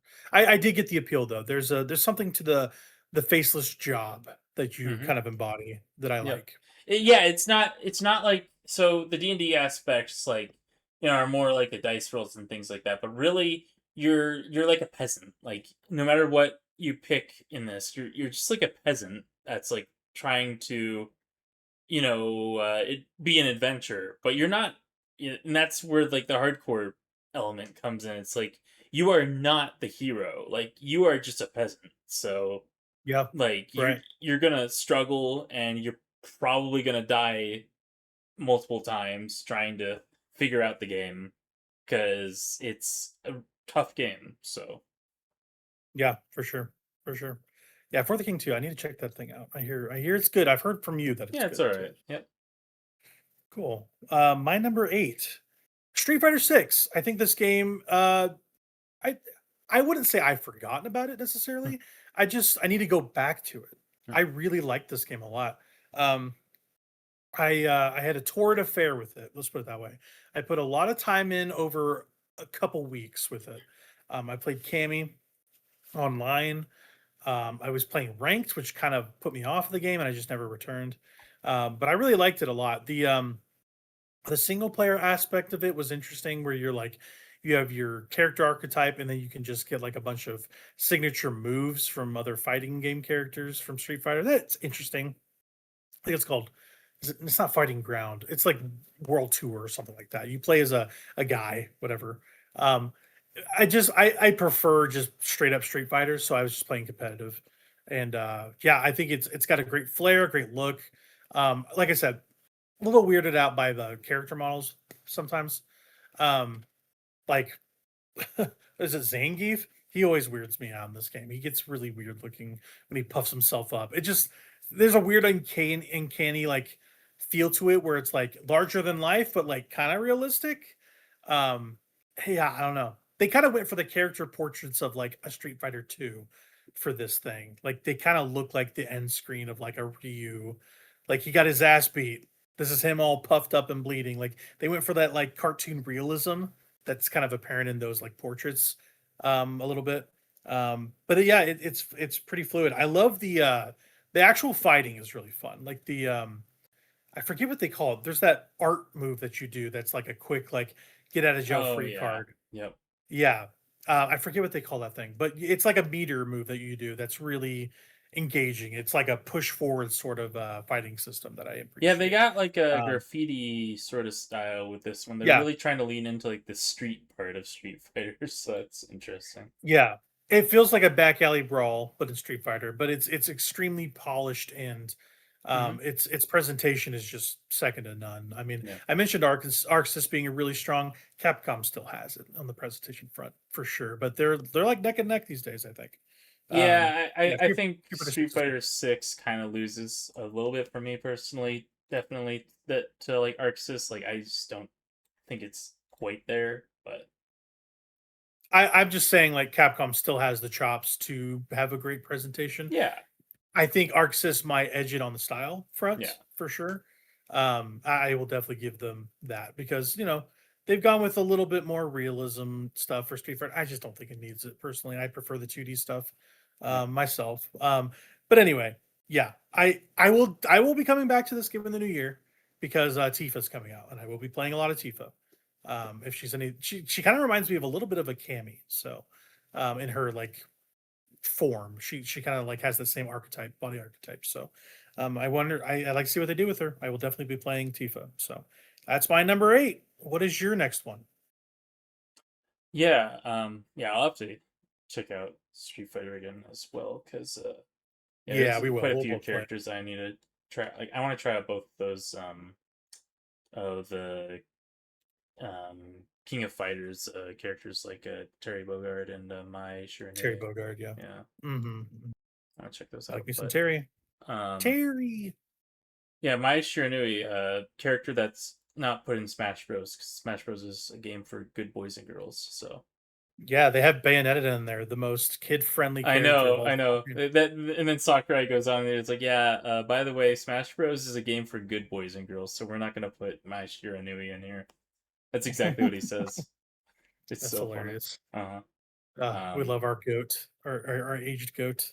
Yeah, number 8, I threw Super Mario Wonder on here. We kind of power talked about it a bit, but it's fun. I don't think I ever like I completed like the story of this thing, and then I'm like, yeah, okay, I don't really feel like 100%ing this thing. Like, I don't have the drive Yeah. to do all the top the flagpole posts that you have to do, and whatever. I was just like, yeah, okay, I completed this story. This game doesn't really have a lot of depth to it. It's just a nice made game, nice presentation sort of game. It's a fun adventure to go through, but after that, I'm just like, yeah, Mhm. okay, don't need more of this. Definitely don't need to play the Belladonna Park, whatever add-on for it. So Bella Bell. whatever it's called, but yeah, that's my number 8. You continue. Okay. Yeah, I mean, yeah, but that's the only game we've shared on this list. So, Yeah. everything else is completely different from me to you. So, my number 7, Spider-Man 2. So this is the sequel to Miles Morales, not Spider-Man 1. Oh, is But it? it is. Oh, Yes, I it is the didn't know. sequel to Huh. Miles Morales is like Spider-Man 1 and a half. Like that's basically what Okay. that game is. Okay. Um, I will say Miles Morales is the best Spider-Man game. Full Wait. stop. If you're So gonna play are you any saying that Spider-Man game, Spider-Man 2 uses Miles Morales as well as the Miles Morales game, or does Spider-Man 2 not use Miles Morales? basically what I'm saying is the Miles Morales game itself Hmm. is the best Spider-Man game. Okay. As for the best Miles Morales rendition, it's still in the Miles Morales game. He's still the best in that game. That's the best Spider-Man game they've made. Spider-Man 2 is good as well, but there's a lot of BS and weird stuff that they do in Spider-Man 2. It It gets a little weird for me, so is but Miles Morales the Spider-Man in Spider-Man 2 then as well? you play as both of them. But yes, Oh, he's okay, in okay, okay. Sorry, I'm it. not familiar with this game, so I'm trying to figure this out. Yeah, sorry, I should have said the first one is Peter exclusively. They Okay, introduced Miles in that one. He is not Spider-Man yet. He okay, becomes Miles Morales Spider-Man in his own standalone game. okay, And then Spider-Man 2, Peter sort of has his Venom phase and Miles Morales tries to bring him out of it. So that's okay. Cool, the cool, cool. I'm arc of it. tracking. I'm That's the arc of tracking. it. The Miles Miles Morales Morales is game, is great. that a very long game? Like, is that like a No, no? Okay, no. It's dude, it's actually perfect. Like it's a tight 25 hours to do everything. Everything in the game. Like even like getting all the stuff, all the trophies, it took me 25 hours. It's the best paced, it's the best feeling Spider-Man game. It's actually a Christmas game. It takes place during Christmas time, huh. which I love. It looks like it's a It's during a budget game. It's a $50 game instead of a $60 game. Yep, it's a budget game. It's all killer, no filler. I think it's perfect. Hmm. Spoilers, it's the game of the year for 2020 for me. Like that is my favorite game I played that year. Um, when we get to that, you'll don't be surprised. Uh, It'll be for a while, but okay. um, Huh. yeah, I love Miles Morales. That game is incredible. Um, Spider-Man 2, though, you can play as both of them, like I said. Rated M. PS5 only. I'm pretty sure. Besides PC, you can play with PC, but no PS4 version for this. Spider-Man and then Miles Morales were a cross-gen game. This is just PS5 for consoles. So they got to flex a little bit of their muscles with the SSD here, and they do a lot of stuff. Um, I think this game has a pacing issue and a characterization problem. I just think the Peter Parker parts of this game are just not they're just not very good. Like he does the whole angsty Tobey Maguire Spider-Man bit, and it's just bad. It's just not good. Um, he does the what do they call it? Like the bratty Parker, the Spider-Man thing with the hair to the side. They do Hmm. that rendition here, but he just comes off as growly and whiny and kind of irritated all the time, and it's just not great. I don't Okay, like I that mean, version of Spider-Man. the Tobey But Maguire version of Venom also wasn't very good. Let's be honest with no, no, no, no, no. ourselves. Right. Don't hear what I'm not saying. Both aren't great. But but what I'm saying is they could have made it less annoying. They could have made Yeah. him more brooding. He's Yep. not brooding enough. He's just kind of a whiner. They didn't He's like, learn from I'm so past mad." mistakes, basically, is what you're saying. They exactly. They could have done a lot more with what they Yeah. had. Um, but what the salve for that is Miles Morales because he really, really elevates that game. Okay. And they're basically just getting to the point where Miles Morales is the Spider-Man of that universe. Hmm. Like it feels like they're winding that Peter Parker down, which is fine with me.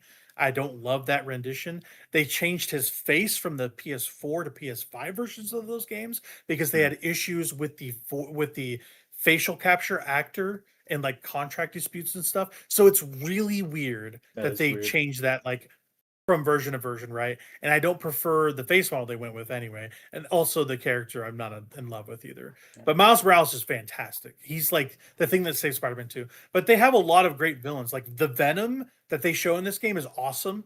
Great Venom. I think he's supposed to get a standalone game at some point. Maybe at some point they were making one. Maybe it never comes out. I don't know. They might have actually talked about it at the D23 panel today. I haven't seen.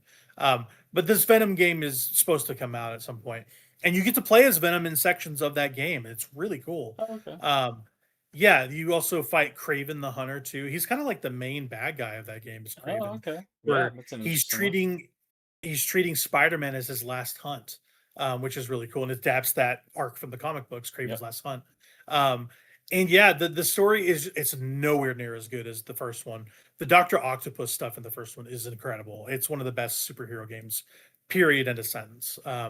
Even with the facial stuff being weird in the PS5 version, because they retroactively changed that, like it's just not good. It's not the Oh, same. The PS4 version of Peter Parker is very emotive and different, and he kind of looks like an amalgamation of all the Peter Parkers smashed together. But they just went with a kind of lifeless face model for his PS4 PS5 version. It's really odd what they did okay. is change that retroactively. It feels like they recast him, honestly, when the voice acting is the same. But Doc Ock is great in that game, and they have the Sinister Six and everything. Spider-Man 1 is a great game.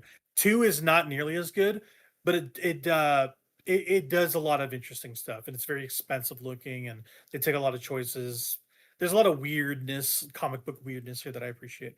Spider-Man 2 is a good game. It's not nowhere as near as good as the first or second one, but how could they be? Those are like some of my favorite games. Like they're Sony's most successful games ever, right?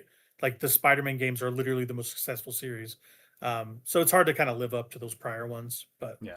yeah, Spider-Man 2, I really like that game a lot. They do a lot with the switching between Spider-Mans and having different activities and stuff for them too. So swinging's never felt better, never looked better. Miles Morales is a great Spider-Man, maybe the best Spider-Man.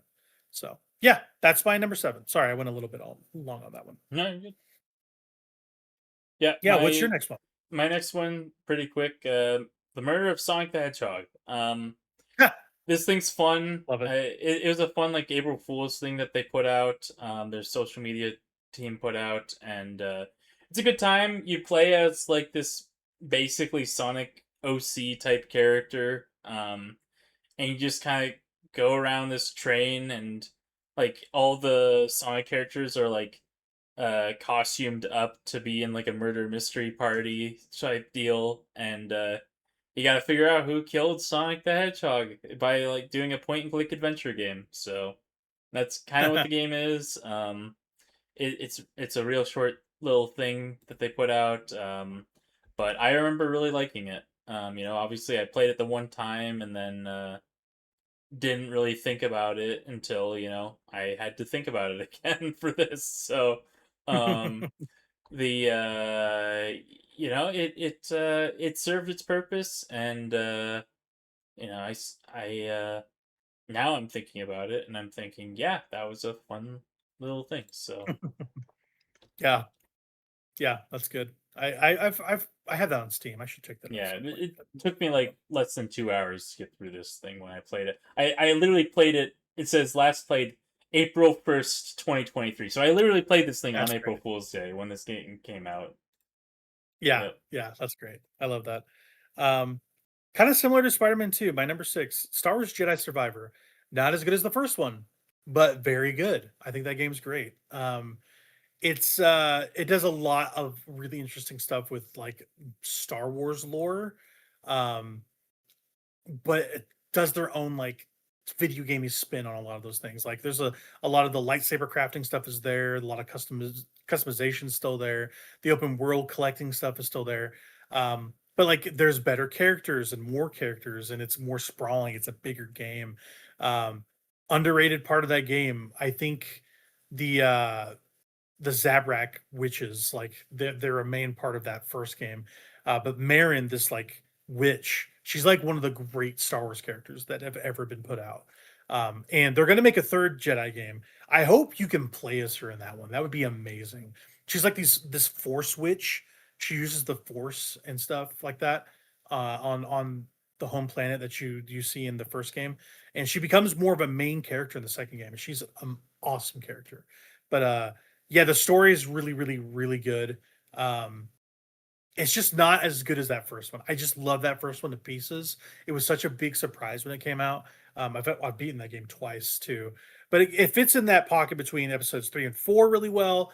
The main character Cal Kestis is a good character. He's very stoic. He's very workmanlike. But the real highlights of that game are the cast. You kind of assemble a crew to go do a thing. I love games that have the crew that you go recruit. You can go find people, to go on this adventure. And there's a really good crew in this one. So also really iconic ship.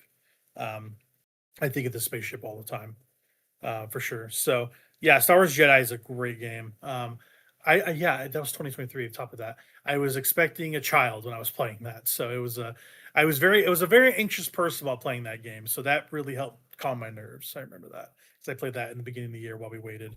So yeah, really love that game. Don't miss that game. You like Star Wars, no? You should check out these Jedi games at some point. They're very, very, very good. So, yeah, what's your next one? What you got? Yeah, this is a. I don't know this one. This is the one you're gonna add, right? Yeah, this is Tears of the Kingdom. Yeah. We'll There put you this in go. here. Okay, Yeah. now we shared one. I like Yeah. that. Yep. I for some reason it didn't occur to me that this was a 2023 game when I was making this list. But yeah, I Yeah, want you're good. You're good. to, yeah, I mean, I like this game. I've talked about it before, I had a lot of fun just uh doing the, open world stuff on it, tinkering around with the vehicles. But I especially liked the Underdark stuff, the underground, whatever that called that. And I pretty much did everything I could in like that area of the game, and I liked the added challenges in that area, but I also just liked how mysterious it felt. Like because of all the darkness that was around there, and like you could only illuminate certain spots at a time Mhm. with your tools. It just like felt there. It had like some uneasy vibes going through that thing for sure. Like I remember one specific moment where I was down there and like out of the corner of my eye I spotted something really large moving really fast. And then I turned around and I couldn't figure out what it was. Like I chased after where I thought it was. I never found that thing. I still don't know what that thing is to this day. But Oh, interesting. it freaked me out. I was like, "Oh my gosh, this huge thing moved so fast past my screen." Was it a glitch? Was it I don't know. But I never found it. I never found out what it was. Um Interesting. but yeah, so it was an interesting time. There's some really cool bosses down in that area, very large bosses, and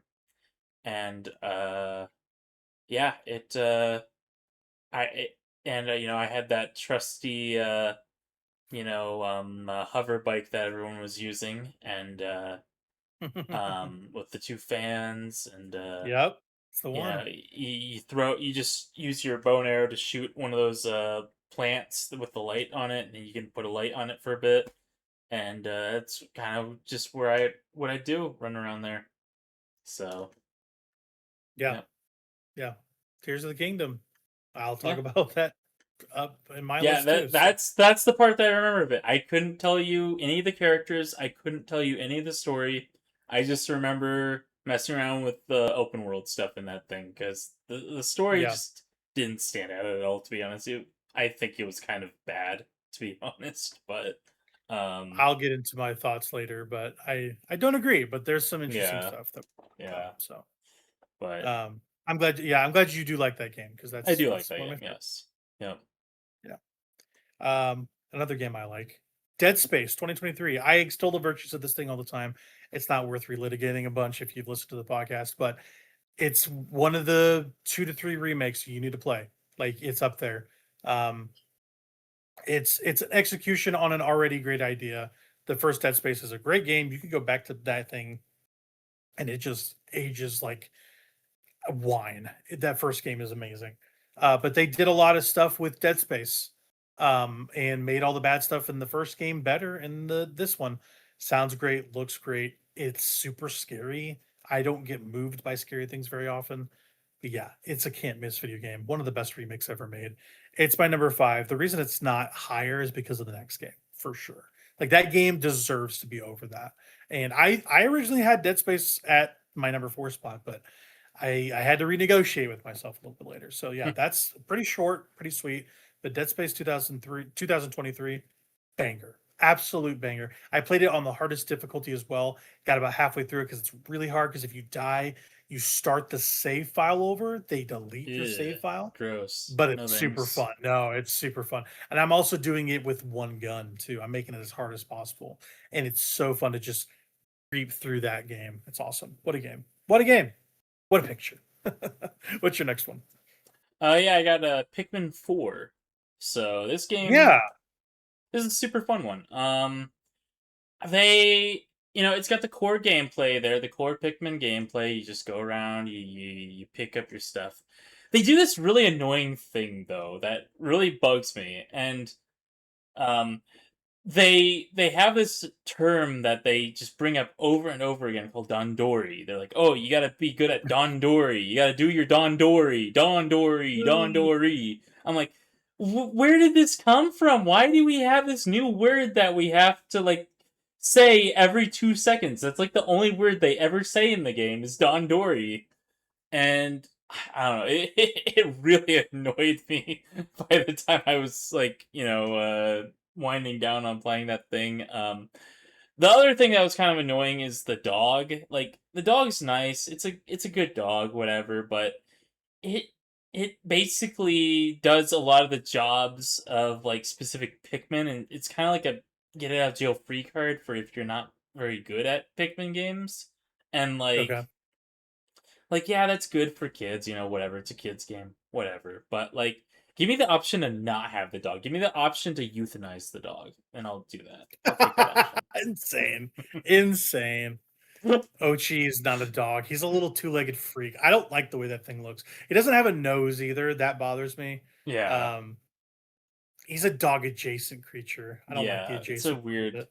It's a weird dog, but yeah, it just Uh, it kind of messes with the flow of Pikmin having that dog like bail you out so much on so many levels. And yeah, it just it makes the game lose a little piece of it. It's not at like for as focused as they are on like the Dondori and the managing tasks. It's like the game is also like, oh, we have this dog, and you can just focus all your Pikmin around this dog, and then you can do all your tasks by just loading all your Pikmin onto this dog, and it's like, yeah, you're telling me one thing and then you're giving me another thing. It's like I just don't see where this is going in.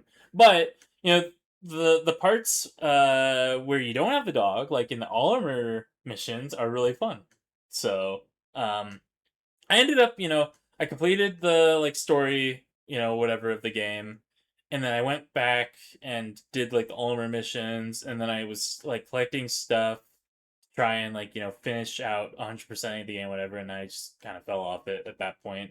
I guess I didn't do like the final boss or whatever, but like I'm like, yeah, whatever. But yeah, yeah, I played right. enough of it basically, so. But it's worth checking out if you're a Pikmin fan. But if you're not like a Pikmin fan, I would play like any of the other ones, like literally any of them. You can pick them up and play them. I think they're all on Switch. They And are. Yeah, so pretty cool. play Pikmin Yeah, One. I love Pikmin One. That's the one I'd recommend. I adore that game. That game's so tight, and it's just such a neat little package. That first game. So yeah. Miyamoto himself said to play 4 if you're new to the series, which of course he would. He wants to sell the game, yeah, he right? But wants to like, sell the game. yeah, I think that's probably what I chalk it up to mostly. But like, it sounds like it's pretty accessible for you don't have It's to. There's no shared accessible. story. Sure, it's accessible, but I still think that the first one is just way better. So, Fair enough. Fair enough. Yeah, you do love that first one. At mhm. some point, I need to to get back to that thing. I love the vibes of Pikmin. That's a fun series. Yeah, my number 4, the game that overtook my Dead Space, is Alan Wake 2, man.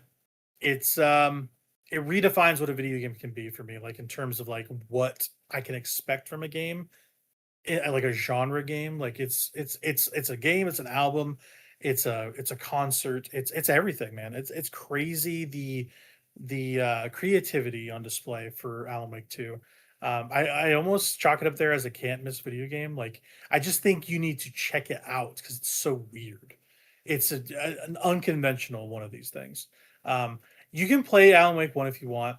I don't think it matters. I don't even like Alan Wake 1 really at all. Um, I like aspects of it, but like the playing of Alan Wake 1, not a fan. Alan Wake 2 is so much better and it's way more interesting and oh my gosh, incredible video game. It's honestly the strength of the other 4 or other 3 games or whatever above it that just show you how good this year was. This might be the best year I've played video games in because I ranked all my games from 2025 to 2014 this week, like my top 10s, because I was just bored. I was like, whatever, let's do this. What are the best games from these years? By the way, 2014, bad year for games.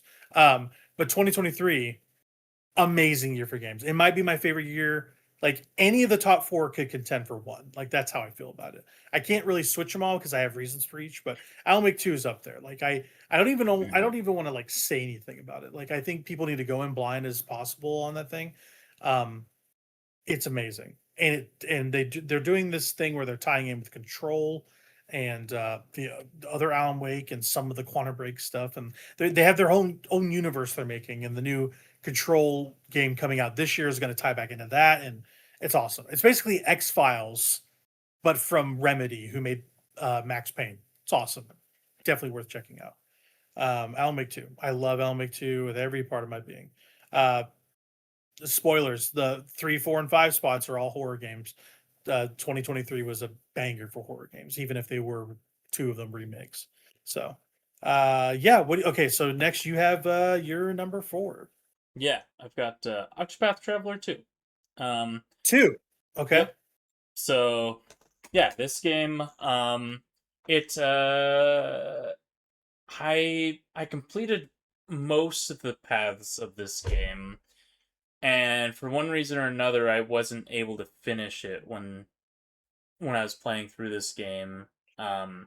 But the majority of the paths were really good, really well written, um, and arguably more interesting in some ways than the first game. So Hmm. they have some really interesting things that they do with these characters.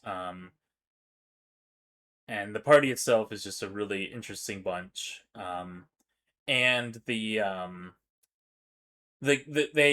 improve a lot of the problems that people have had with like the original Octopath. The main thing is that the party members interact a lot more in Octopath 2 with each other than they did in Octopath 1, because in Octopath 1 there was a lot of like um easily missable character interactions, and even when you did see the character action interactions, they were very surface level.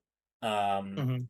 Whereas in Octopath 2, it feels almost like a lot more incorporated. Like, the characters are like, oh yeah, I'm actually invested in what's happening in your story, and I want to see more, as a fellow party member, about what's going on with your, journey. Um, so yeah, the like the mage in this one is really cool. The cleric in this one is really cool. The cleric in this one is really interesting because he's like an inquisitor, but he's Oh. also like he's not very he doesn't really buy into the faith a whole lot. Like he kind of just vaguely buys into the faith, but he's like, I'm not really all in on like this whole faith thing. I'm kind of like, he's like kind of like agnostic almost. It's really weird for like a cleric, inquisitor type character to be kind of like agnostic. So it's really, really an interesting character. Mhm. But yeah, it's a fun game. Definitely recommend it. You could play it over Octopath 1, and that wouldn't be a bad thing because like either of those games are really good to play. You can play them in any order, really. I think. But yeah, it's a great JRPG. I've been meaning to get back to it and just pick it up from scratch and try and get through that thing. Because I barely remember, where I was at. I do remember like the characters' stories that I did complete and how those resolved because those kind of stuck with me. Um, Yeah, but yeah, it was a great experience. But I just it's a very long experience as well, and so I think I just didn't have time for it at the time, and wasn't able to wrap it up. So yeah, for sure. Yeah, I bought those games. I need to play those. yeah, And I also hear people like Zero, so I have a lot of homework to do on that front. I would play 1 and 2 before playing 0. I have a feeling Probably, that yeah. that's the right thing to do. Zero doesn't mean it comes first. Yes, I Yeah, agree. I agree with you. In Yakuza's case, that is the case. Yakuza Zero should be the first one you play. But yeah, my number three. I've been talking about this game all year. It's an old game. Resident Evil 4. I've already said everything I need to say about it. It's the best remake I've ever played. Noah hates that game. He's wrong. Listen to me. I I know don't Resident hate Evil. that game. It's fine. It's an incredible game. It's the best remake I've ever played. It's adapting already a great game in Resident Evil 4 original, and this game does so right it can do no wrong. It's one of my favorite games I've ever played. And I really love that first one too. Like the original one is a great game, but this one is so much better in so many ways. It's like an undeniable banger. Like it would be my game of the year if not for the strength of the the next two. The next two are like all timers like this. So, That's like I kind of said, how it is almost for me with interchangeable. my next two. So yeah. Almost interchangeable for a lot of these. Yeah, for sure. So that's all I have on that. It is. I've talked about it all year. It maintains. It's a great game. So yeah, your next one Yeah, I talk about this game a lot. Liza P. on This my list. game It's on my list. is pretty important to me because this game, I played this. This came out after Elden Ring, and I was kind of like, Yeah, maybe I just don't like Souls games anymore because I wasn't really hot on Elden Ring. I still am not very hot on Elden Ring. I sank a lot of hours into Elden Ring. I gave it a lot of my time. I have like over 200 hours in that game, and I just it just didn't capture me like any of the other Souls games, and I'm like, man, I really was excited for this thing for years and years and years, and I just couldn't get into it. And then Liza P comes around, and it's like, yeah, this is a Souls like. I'm like, okay, well, it's just another crappy Souls like. I played like Lord of the Fallen like forever ago, and I was like, okay, I'm never playing a oof, Souls like again. And same. then I played Code Vein, and I'm like, okay, now I'm definitely not playing another Souls game again. And then I played Liza P for whatever reason. This one got me, interested, and so I checked it out. And I was like, wait a minute, what is this game? This plays like Bloodborne and Sekiro had a bastard. Like this thing's great. Um, it's just so much fun. Like it's a character action. It's character focused like a Sekiro.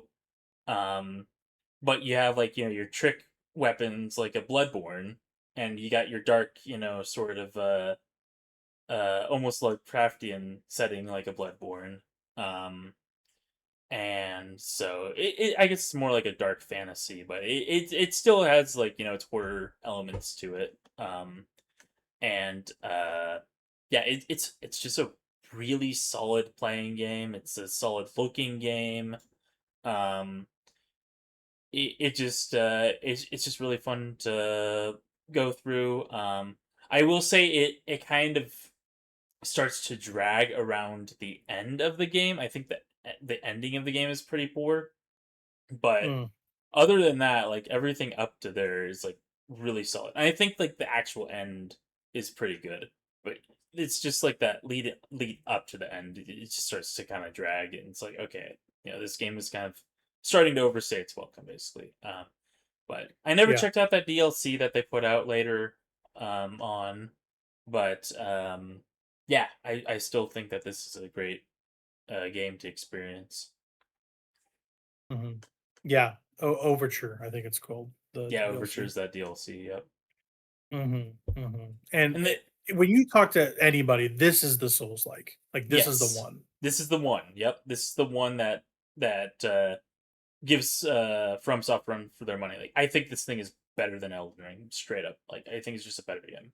I mean, it's a game made for me. I love Bloodborne and Sekiro, so Yeah. I got to get through it. Yeah, and they've also got that new one that they teased a long time ago. When you beat the game, they tease the new one.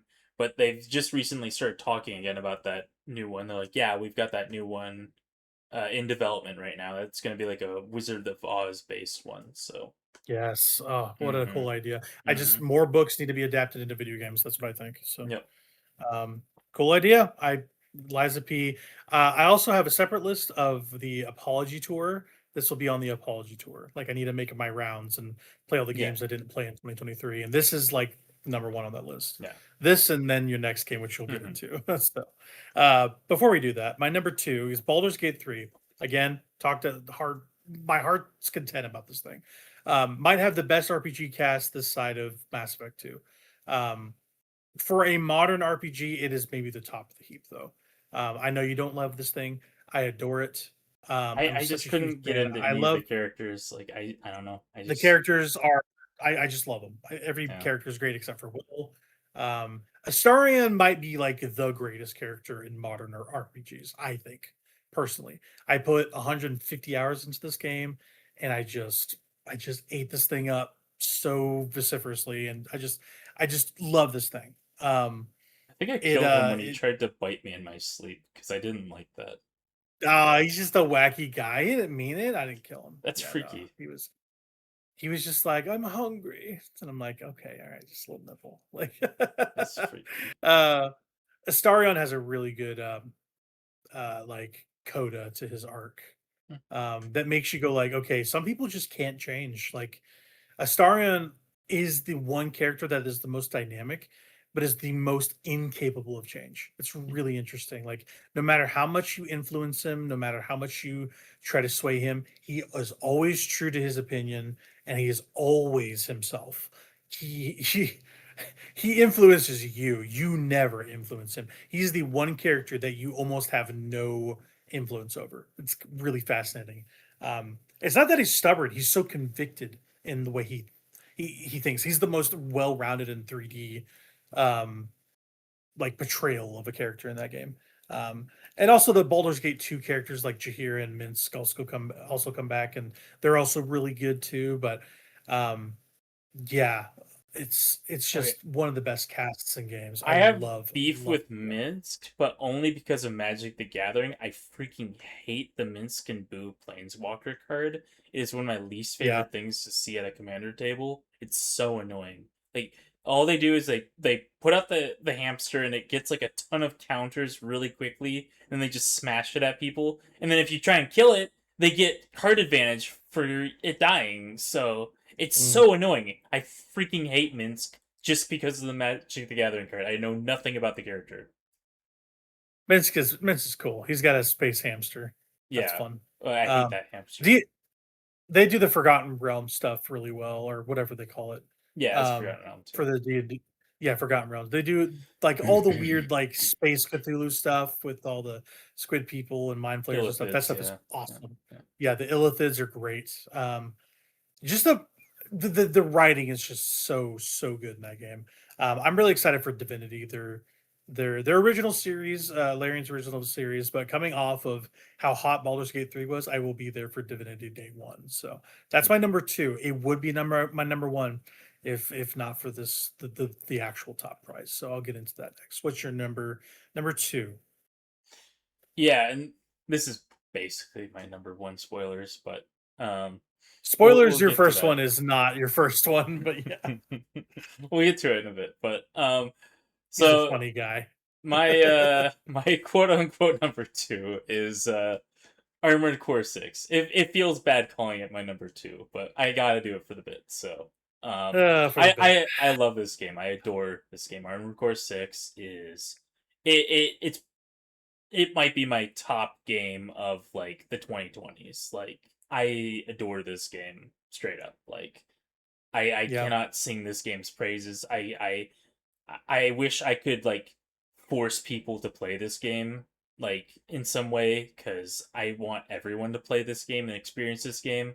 This game might be better than like any of the Souls games. Like it's just such an incredible experience that if you have not played it, like you don't know like gaming. Like you just don't know gaming until you've played Armored Core 6. Like this thing is it's such an experience just going through the levels of this thing and experiencing the story beats and experiencing the struggles of the combat and the systems of the game and tinkering with every minute detail of your mech and of your build and figuring out what you need to overcome each obstacle.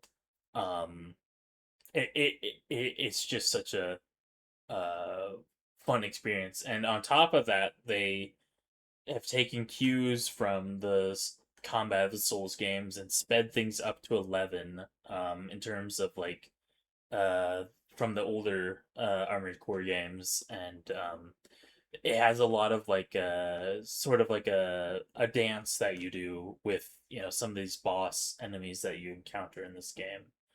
um but even just like going in like trying to like perfect the missions and perfect your builds to tackle each mission and get better ranks and scores on the missions is a really great time.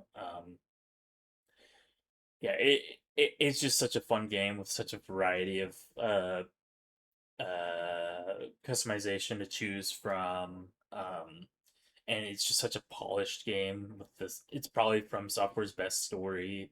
Um, and yeah, it's just really fun. I can't stress enough like how badly I want people to play this game so that I can talk to anybody about this game because nobody I know will play this stupid game. It's definitely on my short list. My short list is Persona 5, Cyberpunk, that and Liza P. Like those are my 4 that I need to get to the Yeah, just next play calendar this year, probably. before any of those. Like this thing is way more incredible than any of those games. Yeah. Um, yeah, that's technically your number 1. So that's Yeah. good. I like that a lot. Let's put it this way. 2023 was so good. Like any of those top 4 to 5 Hey. can contend with Metaphor as my favorite game of the generation. Mhm. I give it to Metaphor because that's a shared thing that we love. Huh. But the top game on this list would be my heart. If I had to give my heart over and there was a video game in it, it would be my top choice here. Yeah. But sorry, what were you saying? Oh, I was just gonna say we can share my number 1 if you want to share it with me. I'm cool with that. You know what? Go ahead. You tell your number 1. My number 1. Well, no. I want you to do let's do your number 1 first. Okay. I'll Okay. We gotta then actually have we can have a cumulative number 1 of my number 1. So my Okay. number 1 can also be your number 1. No. Yeah. I don't think Yeah. so. My number 1, my video game heart. Um, man, maybe the best video game I've ever played. Like it's up there, man. Like it's like Mario Odyssey. It's Bloodborne. It's Hitman. Like it's Metaphor. It's like those top 5, 6 games. Like this is right there. It's Tears of the Kingdom. I know you like this game. I It's a good love game. this game. This Yeah. game. This game has my entire heart, my entire chest.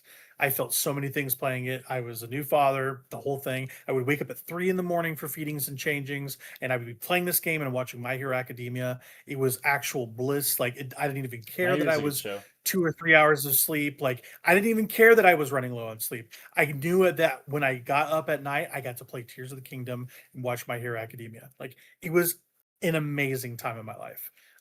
It was super hard. I was stressful. I was tired, but it was something I would not trade for anything in this world. Like, this is one of the most important games I've ever played. I wrote about this extensively. I've mentioned a million times. If you like my stuff, go read that. I talk about it all there.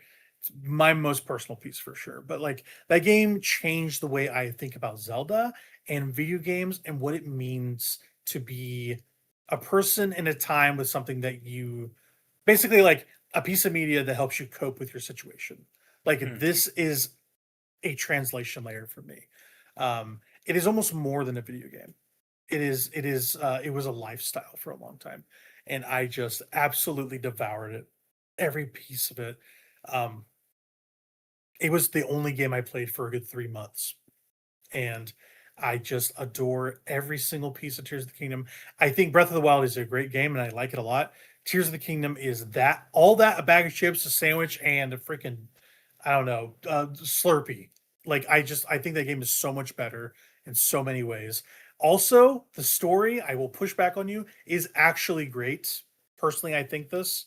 It does so much with Ganon and Ganondorf as a character, and they make him menacing again. Yeah, And I like the Ganondorf stuff. That's true. all the stuff with the Zonai makes sense and is great. Yeah. Forgetting all the hey, the Guardians never really existed, there's no trace of them sort of thing business that Nintendo did, which That's is really pretty weird. rough. Yeah. Like, that's rough, and they tried to they basically said, "Hey, this is a continuation, but we're not going to reflect on anything that we did." Not really, but we actually kind of Yeah, do like because we all share the ancient characters stuff between the is two. just gone. They're like, yeah, by the way, it all Yeah, just like, it just deteriorated. It's all gone now. All the ancient stuff is just gone. Oops. yeah.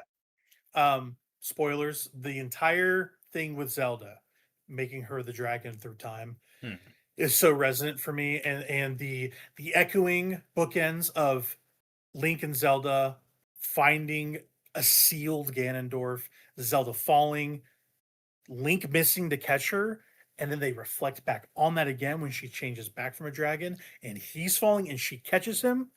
Tears, dude. Tears. Tears of the Of the Kingdom. kingdom. It is one of the greatest video games that's ever been made.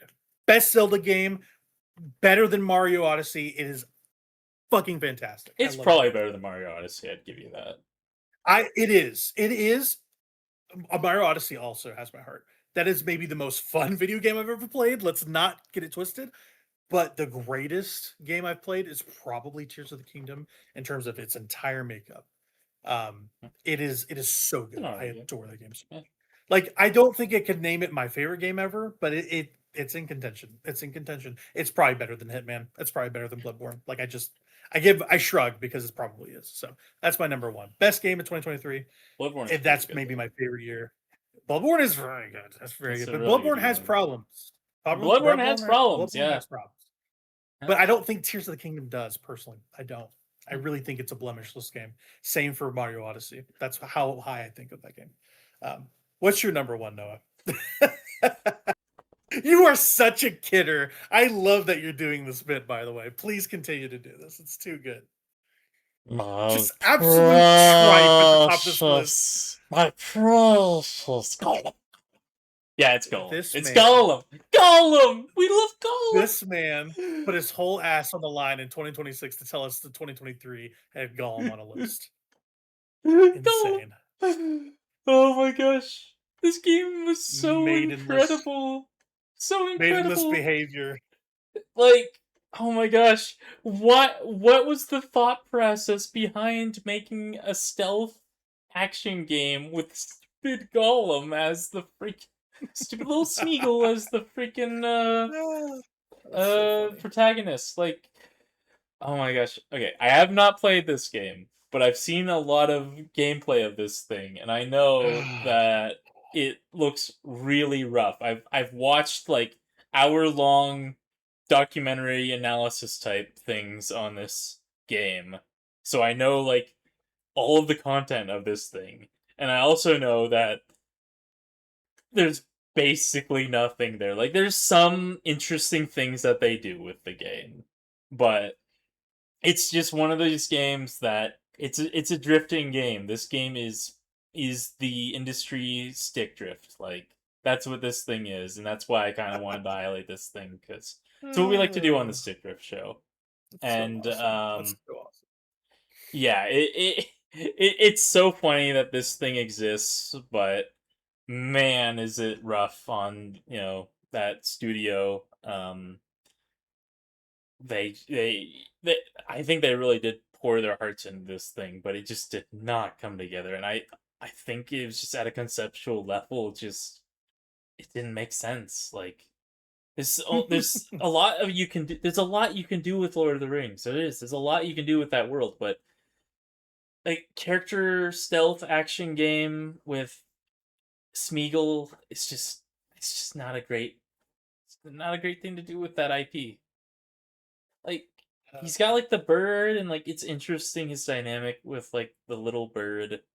Um but yeah, Is it though? Is it? I don't think so. it is. They do interesting things with that dynamic, I think. But I don't um know whose idea it was to make Gollum the leader of anything. yeah. Like Yeah. they're It's a okay, little so rough. they're making another Lord of the Rings movie called The Hunt for Gollum.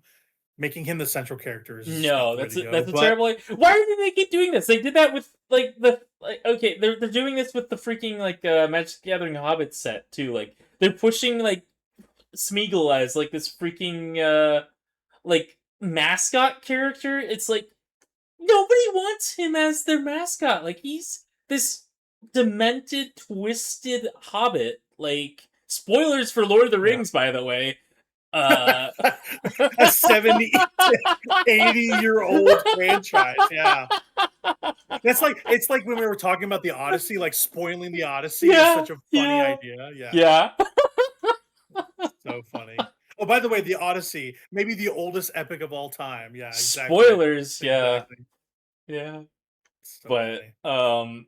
yeah, Oh no, my gosh. it's I it just respect seems the hustle, Noah. there's just weird push for Gollum for a long time. Like I don't know, like I guess since this game really is when I started seeing like the push for him to be a mascot, and but then like 2026, yeah, they're like, okay, we got to do this. So like if you there was like this bundle I bought on like Magic Arena, and now I just have like Gollum as like my like little like companion pet whenever I like am playing Magic the Gathering on this Oh my platform. gosh. And I'm like, Insane. great! I got this ugly little, demented hobbit just sitting here. That's fun. I, What a I'm freak. kind of a troll on Magic Arena though. Like I've got like this my like character portrait that I have in the game is they had this winter Oko like portrait, and he's got like no top on, and he's like doing like the like mogging like sort of like pose, and so he's like mogging on the opponents, and I thought it was the funniest thing, so I just use that whenever I'm playing that thing. Oh my gosh. Great. And I got some nasty things that I do in Magic Arena, but the yeah, it's just such a weird concept to me. Why are they trying to turn him into a mascot? I don't get it. I don't get the appeal of like everyone knows Gollum, everyone knows the character, sure, but I don't think people like him in that way. He's not a Pikachu. Like he's just not like a mass appeal character. We need to name this podcast Gollum is not a Pikachu. Remind me, please. I'm writing this to myself. Gollum is not a Pikachu. Hilarious. Oh man, he's so not. Um, that's the best games of 2023, and then one really bad game that Noah wanted to add. So, I respect the bit. When Noah gets his mindset on something, you just gotta let it ride, brother. You just gotta let it ride, and I promise we're gonna have fun. We always do here. Um, Gollum is inspired casting. We'll put it that way. All right, let's wrap this sucker up. Let's talk about some honorable mentions. Let's just say Yeah, what just didn't make the saying. list. Yep.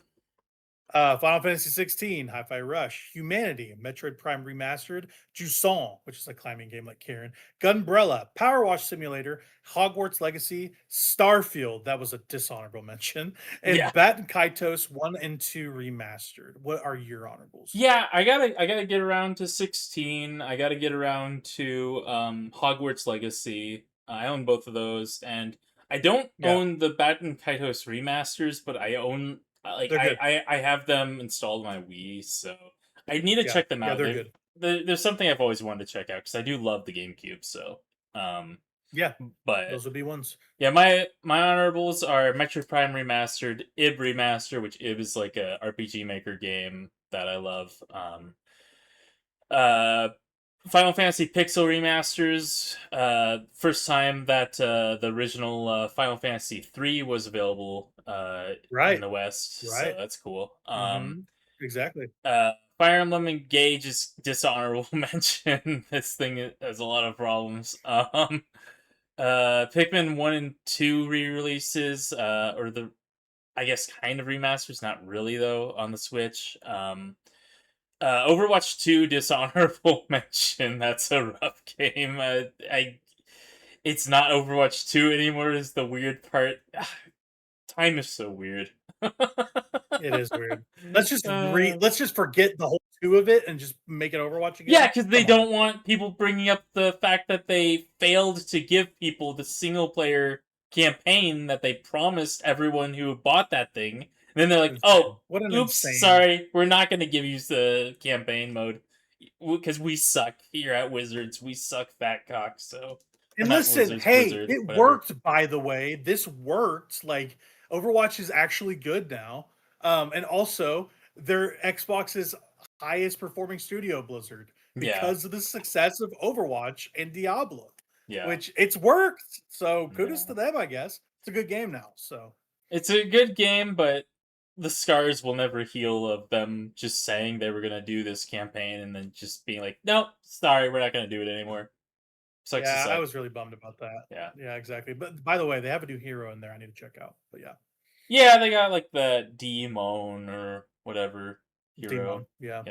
Yeah, but yeah, Mhm. Sonic Origins Plus they add like Amy as a playable character and maybe Oh, okay. somebody else. I can't remember, but yeah, Yeah, they yeah. just tacked on, added a little bit more content to that already stellar Sonic Origins based off of the Christian Whitehead mobile games. Is based on Yeah, those like boards. Penny's Big Breakaway is Christian Whitehead, poor guy. Yeah, poor guy. And then I Oof, got a oof. Etrian Odyssey collection, Metal Gear Solid collection volume 1, and then I got that Mhm. Pokemon Scarlet and Violet DLC because they released all those DLCs for that game, that whole hidden treasure thing within 2023. So Yeah, that's a little aside before we get into the final wrap up. The director of the Pokemon games got taken off. So the guy who did those DLCs is doing the new one, which is oh, kind of a big okay, deal. those DLCs were Which pretty is a interesting. So They were actually really good. I yeah, thoroughly enjoyed them, even for the story. The story was yep, very good in yep. The those. story So was interesting.